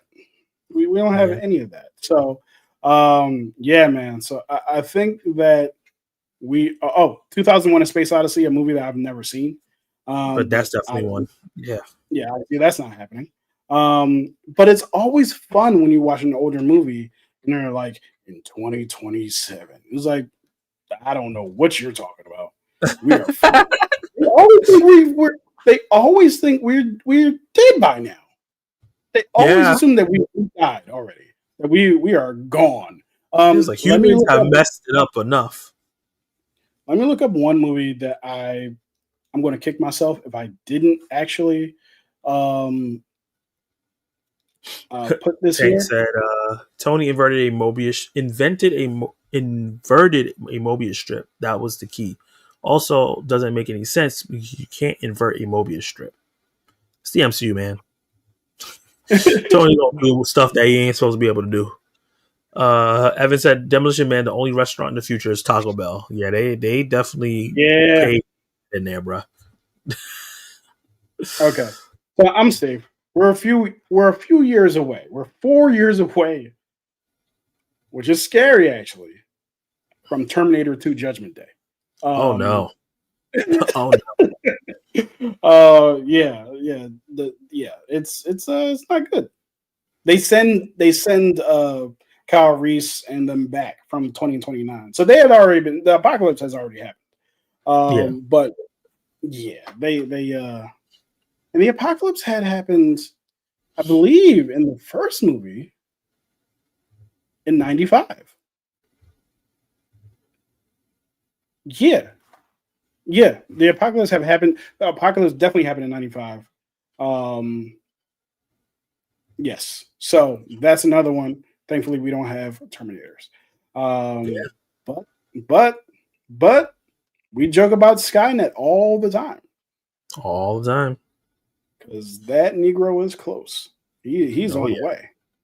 And the funniest, you know what the most interesting part about like the AI, the most ironic thing about AI, and when we're talking about AI taking over and so on and so forth, Zach, how many movies have we had that warned us about AI before we even had it? All the time, bro. Yeah. Logan's Run, Terminator. What else? There's Bicentennial. Like there's so many movies that warn us about. I don't think it's Bicentennial Man. I think I just made that up. That's another Robin Williams movie. I don't know why I said that. But there's so many movies that like warn us about 2001: A Space Odyssey. Like there's so many movies that have warned us about like how bad things can go if we allow the computer to take over. Right. Age of Ultron is another one. Right. So like it's we have been consistently reminded of how bad it could get if AI took over. And we are consistently working to make AI better. iRobot is another one. So one that's aging really well. Yeah, it is. And there's one that was just on the top of my head. Wait, hold on. Before you go to that, did you realize I saw this video that the iRobot is in the Alien Predator universe? What? I did not know this. The logos on the robots is the logos from the synths that's in Predator Badlands. Wendelin, what is it called? Tiny synths? What? Yeah. Unless that video I watched was wrong, which is possible. I didn't double check and research it, but he seemed like he knew what he was talking about. While you look that up, I'm gonna go through some of these comments that we missed. Let's see. Back to the Future 2 was wrong. Let's see. Which is a better dance move, the Running Man versus the moonwalk? The moonwalk. Oh, sure. Who will play Storm in MCU? I really think that the person who played his wife in this film and was in Sinners, I think her name is Jamie Lawson. I think she should play Storm. I think she has the look. I think I've seen enough of her acting to believe in her. I think that she has the stature and I can see her playing Regal really, really well. So I'm here. Haley Bailey? Absolutely not. If you ask me, it's Jodie Turner-Smith. She is everything that Storm is, right? She's tall, she's dark skin. She's regal. She has all of it, right? I can see her from the clouds of Among Us. Strike this man down for telling us we're, and then you find out that Storm's a robot because she started like it's like, oh snap, and then Cyclops shoots her out the sky. See how I saved that? But anyway, but yeah, so I think she's great for Storm. Yeah. I just watched the Hunger Games movies a few months ago, and I'm like, these are children. Yeah. Yep. Yeah. Always putting children against each other. I love the Hunger Games franchise, though. What is it? 5 movies, and they're all really good. Yep, I agree. The 5? Yeah, because it's the original. Third one, 2. Yeah. And then all there's good Battle of Snakes and Planes or whatever it's called. I love that movie, but that's so fun. It's a weird name. Yo, that next movie, that cast is crazy. Yeah. Everybody named Mama that's hot in Hollywood right now is in that movie. That's Woody Harrelson's drawing, right? Yeah. That's probably fire. I'm excited for that. Tank Kramer said Disney Plus is going to have a user AI content soon. AI is wild, and people that can't control it aren't good. Running Man is not too far from future reality. Yeah, I was reading about that, and I saw somebody make a video about it. They're gonna have people upload AI content to Disney Plus for content use, and they're just gonna monitor it and make sure that they're not doing copyright stuff. But I'm like, I don't like that. You would have to be a very foolish individual to upload any content that you've created to Disney or any other company, signing their terms and conditions, which we know you haven't read. No. Allowing them to do whatever they want with your intellectual property. You'd have to be a fool to do that. Yeah. Why do Americans pronounce O as an A? Jobs, you say Jarbs. Jarbs. Jarbs. Who says Jarbs? I got a job. Texas? Are you talking about Texas? Maybe I didn't. Nobody here says Jarbs. Jobs. So here's the thing. Here's the thing that I don't think is discussed enough when people from outside of the country talk about, hey, why do Americans talk like this? The amount of dialects in this country is astounding. Numerous, right? Yeah. We do not all sound the same. Texas to Philly to New York. Philly to New York, we're 2 hours away. We do not sound the same. No. Right? People in South Philly sound like they are from a different planet from the rest of the city. And what bothers me is that everybody's view of Philadelphia is South Philly, racist ass South Philly, where the Italians and the Irish and all the others hang out. But that's where you get your Rocky Balboas and around that area. That's the place where they chased my dad from one side of the city to the other. That's the place where cops used to pick up black people from black neighborhoods and drop them in South Philly, miles away from their home, and told them to survive on the way back. That place represents the entirety of the city. I talk like this, and the rest of the country thinks that Philly talks like Rocky. They also think, last Soapbox, we don't put cheese whiz on cheesesteaks. That is a lie. That's an abomination. With whiz, I wish you would. I wish you would serve me a cheesesteak with whiz on it. No one in this city does that except for them niggas in South Philly, and not the black niggas in South Philly, but the rest of the people in South Philly. That's not a thing. That's a tourist thing. And I swear, if you come to Philadelphia and you go to Passangeno's, the worst cheesesteaks in the city. Hot take. I'm off. Not a hot take. Well, I'm not from Philly, but I heard of Passangeno's a lot. So I thought right from my youth. Because Rizzo and his goons were wilding, they still wilding to protect those racist statues during the civil unrest. Yeah. So South Philly is not Philadelphia. It's a very small part of Philadelphia that for whatever reason represents the rest of it. So I'm gonna get off my soapbox. But it's similar to New York State / city, right? New York City is very liberal, very diverse, and that's the representation of New York State is New York City. Yeah. But the whole state is not like that. Similar to what you're talking about. When you start going up, things start getting shaky. You know what I mean? Shaky. Yeah. And I know this because I lived upstate before, and I've heard some things said to me, when I was 13, 14 years old, and I was like, huh? Because nobody said stuff like that to me before in the city. But in a more wholesome note, just like you talk about like all the different accents from state to state, just in New York City, from borough to borough, I don't sound like people from Queens. Queens people don't sound like people from Bronx, and people in the Bronx don't sound like people from Manhattan. All our accents, slang, words we use, the food we eat is all very different, and we're all in this small ass city together. So that's how America is. Yep. Nobody eats at Pat's or Gino's.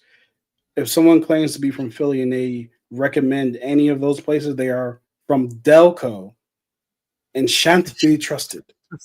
Yeah. I love how you guys are on the same page. I'm like, this is why she's your wife, because that is hilarious. This is a marriage built on a strong foundation of hate for cheesesteaks on Whiz.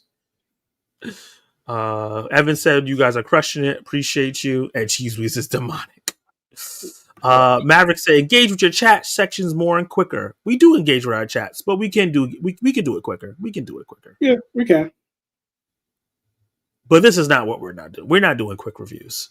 We here to talk about movies. That's why it's called Film Club, man. Film Club.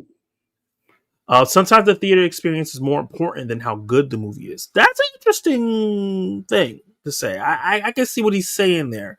Like, a movie could not have the greatest plot ever or whatever, but it was pretty and the action was great, and you had fun watching it, and that was the important part of it. You went to go watch the movie and have fun. All the other extra social commentary and the cinematography and if the editing was perfect might not matter if you had a good time in the movie. It does help if the movie's good also. Right. I think perfect example of that is Minecraft. That's not a good movie subjectively, but the theatrical experience was amazing. I had a great time. Yeah, I had a great time. That's how I feel about other than like Godzilla -1. The Warner Brothers Godzilla movies, straight up candy. But you know what?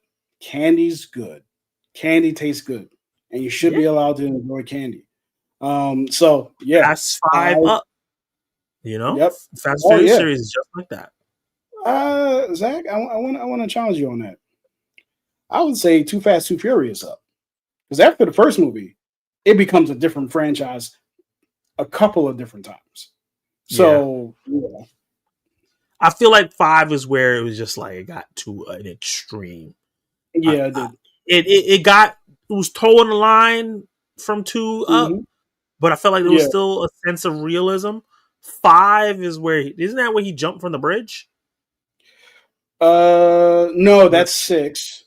That's 6. when the tank hit the side railing and jumped over. He caught. Letty is also launched into the air. He jumps in the middle of the bridge in the gorge, hits Letty. They land on top of a car windshield. I don't remember if it broke or not, but both of them were fine. They got up and walked. It cracked.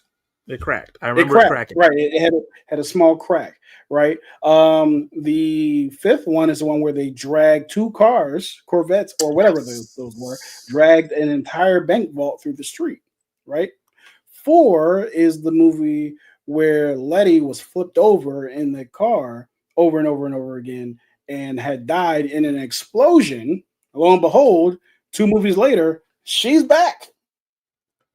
They did that twice. Fast and Furious Tokyo Drift is where Han was in the car. We saw it explode.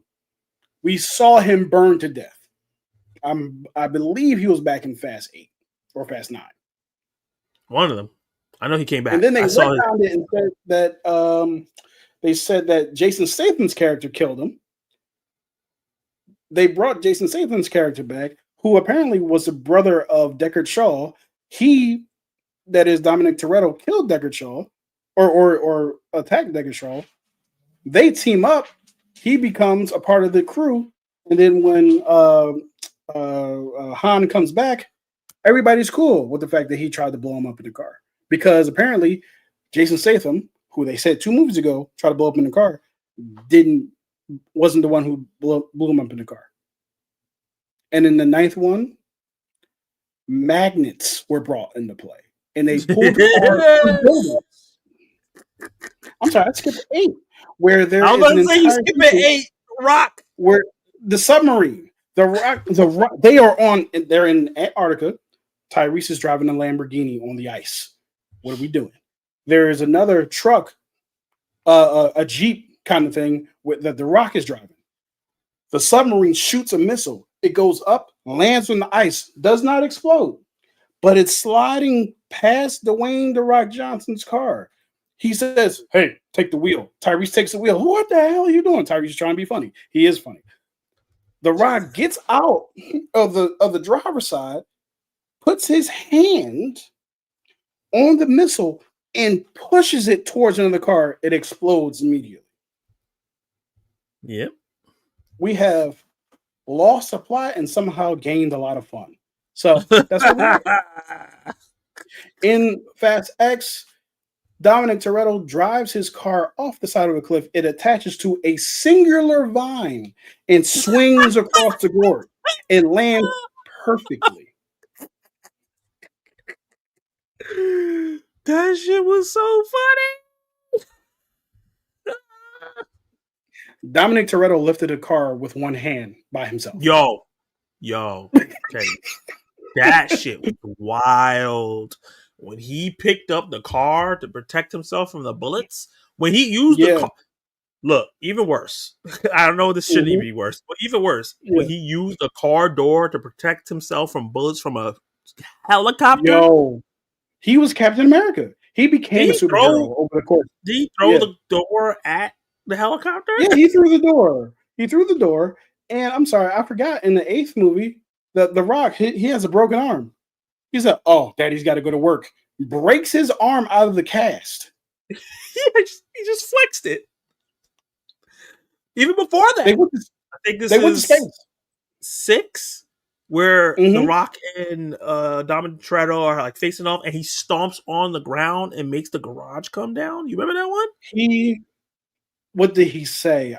In my mind, I know what he said. Something about the streets or something like that. Yeah. Something about the streets never lie. And then he stomped, and the entire building fell apart. Oh my God. I love this franchise so much. I love it.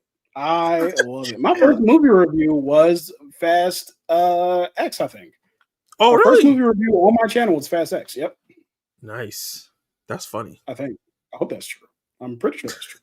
But yeah, man, this franchise, man, they went to space, by the way. I almost went to space. Yep. With duct tape. With duct tape. Stacy was like, "Arnold's laughing somewhere. Don't remake me."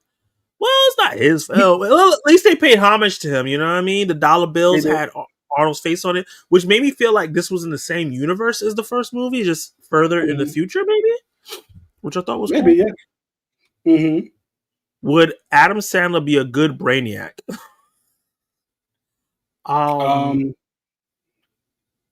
No. He's not my first choice. But he is a really good actor when he's doing serious roles. Yeah. But I don't know if he can play robotic. He can play serious adult human being who's going through different trials and tribulations. Or like Uncut Gems. Like he was really good in that, playing this obsessed gambler. But I don't know if he could pull out the robotics of Brainiac. Yeah. And just change his voice so he can sound like a genius. Like he can't have the Adam Sandler voice and try to sound like. I'm not going to be able to take it seriously. It's impossible to take him seriously. You can just do the Ultron thing. You CGI Brainiac and you hire someone to do the voice. Well, they did have a great actor do the voice. You're talking about James Spader? Yeah, he was great. Yeah. And he's coming back as James Spader in Vision Quest. Not when I say as James Spader, I mean like he's going to come back as Ultron, but he's going to look like James Spader. I'm excited. I want to see how they pull that off. I want to see. This could be one of the best shows they do. Will you see Whale Mhm. Fall? I don't know what that is. Yeah, I'm not sure what Uh, that is. and Edward Norton's underrated and Death to Smoochie. Not sure. You always know these movies I never heard of. I've never seen it. I know of it. I've never seen it. Hire one for Butler and one for Bodyguard. The Mask, James Bond, Chucky, Rocket Raccoon. Hire one for Butler and one for Body. Ooh, Butler. What does that mean? For I guess to have as your butler and one person as your bodyguard. Um, Oh, I feel like out of these, James Bond is the chillest to have as a butler. yeah, As yeah, a yeah. bodyguard, Rocket. No, absolutely not. So I can't hire one for two because I would hire James Bond for both Me because too. I do not want. I love Rocket. I hope that he does well in his life. I don't need that kind of sarcasm in my home. I just don't need it. And this So are nigga, you he gonna just do it sarcasm with the mask? Because that's a lot. that's the other part. Like, but here's the thing: if I hire the mask as my uh, uh, butler, he's going to destroy more than he cleans. Yeah. Same thing as a bodyguard. He's going to destroy more than he He guards. He's might just not going to even be do his bored. job properly. As a matter of fact, he's going to be bored because no one's after me. That's also true. You That's know, also true. so I hope not. I hope not. Yeah. After everything you said about South Philly, some people might be off. Man, fudge them folk. That's what I would Sully say. Streams, we were just talking about What you. up, Sully? Drop it in and say what's up to the boys. What's up, man? What's up? What's up? We're gonna get Sully on here.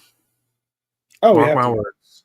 We got to. I thought we was getting TJ Billups on here.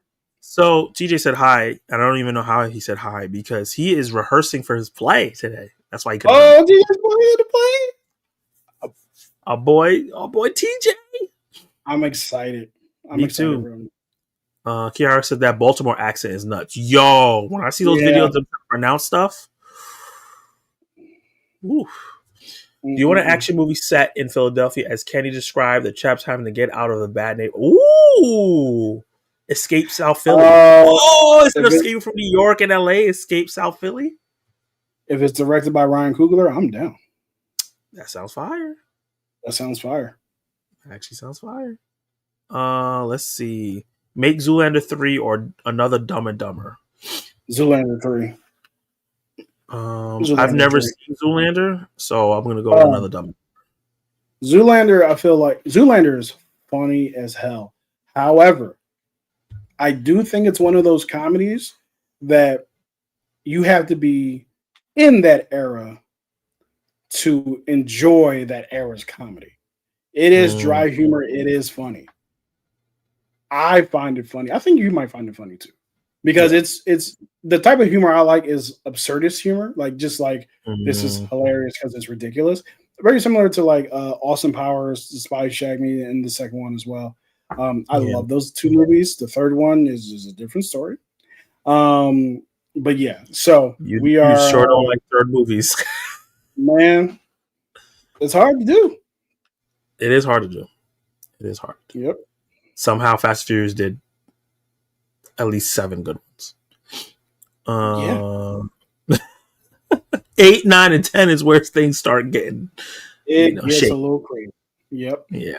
With Fast and Furious had them going into outer space. that was 9. Was that 9? Yeah, it was. Yeah, 9. that's when John Cena became in, and he's Dominic's brother, and I think Dominic caught a car, and yeah, a lot was happening. Okay, here's what. Keep talking because I gotta show the people this. Yeah, if you were in Fast and Furious movie, what role would you want? Someone not anywhere near any of that happening. Keep me out of the state or country that they show up in. Yeah, there's really no safe job with them folks around. Bugs Gardner says sounds like a soap opera with cars. It is. It's a man soap opera. Oh yeah, for sure. At this point, the sense in Fast and Furious is no longer a part of the movie. I saw Vin do impossible things on a highway with a car that either crashed or falling off the highway while trying to save a girl. Now, we were just talking about that. Yep. Oh, man. Yeah. One thing I'll say, some movies got right was a black president. Oh, yeah. Like Head of the State with Chris Rock. I love that movie. Did y'all see that thing where every time there's a black president, the world is ending? Yeah, I heard about that. It's funny. That's hilarious. Who should play young Arnold? His son should play him. Don't they have someone playing young Arnold? No, that's Sylvester Stallone. They have somebody playing a young Sylvester Stallone and young Rocky. But young Arnold, I don't know. I don't know who kind of like looks like him and can do the voice. I'm not sure. That's a funny one. Kingpin 2 or Step Brothers 2? I never seen either of these movies, so I'm not sure. But I heard Step Brothers is funny. I've seen Step Brothers. I do not like that film. Oh yeah, but that's just a me thing. That doesn't mean anybody else doesn't have to like it. But yeah, that movie is not for myself. All right, forget what I was trying to do. It's not important.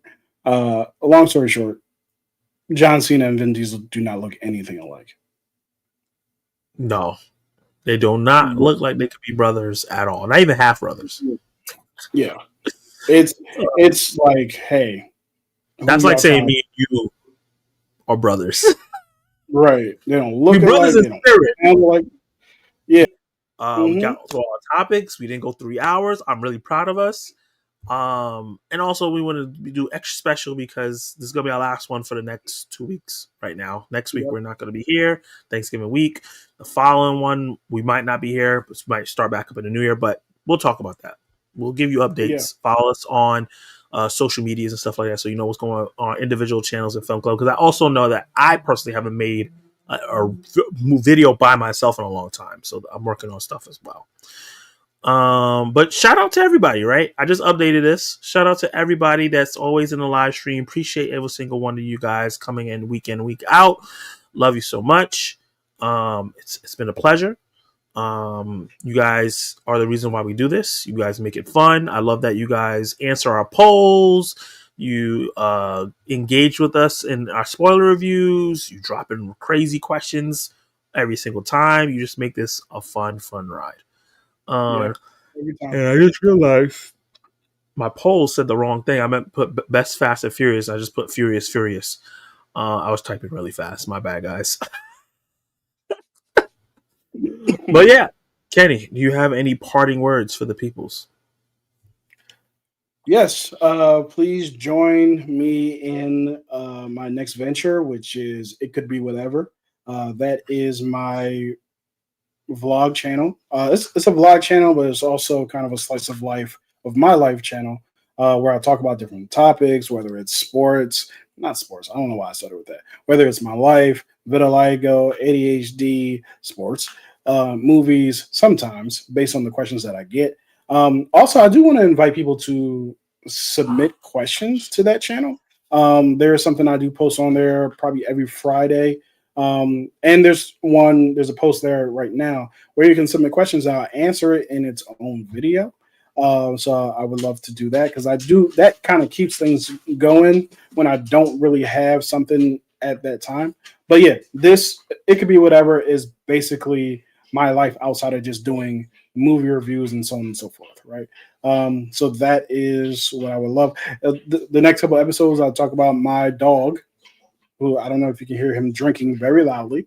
We went on a vet visit and just talked about his health and his health update and so on and so forth. So if you want a health update on Bruno D'Angelo Sparks, then subscribe to the channel. But yeah, so that is what I have going on. In terms of movie reviews, I do hope to do a review for Wicked for Good or something else that's around this time. I can't make any promises because I don't want to disappoint you guys, but I do look forward to getting back in front of that camera and dropping something pretty soon. So yeah, that's what's going on with me. Zach, what about you? Yeah, I'm just taking my time right now. I've been watching a lot of movies. I just haven't had a chance to review films. I've been buying movies too. I always love showing you guys my pickups. I got Flow from the Criterion Collection. Hey, It was good movie. which was also cool. But first of all, this cover is so dope, it's so shiny and stuff. But what's also cool is that this comes with the director's first film, which is called Away. So that's dope. I want to see what cool. he did there, and has a lot of commentary.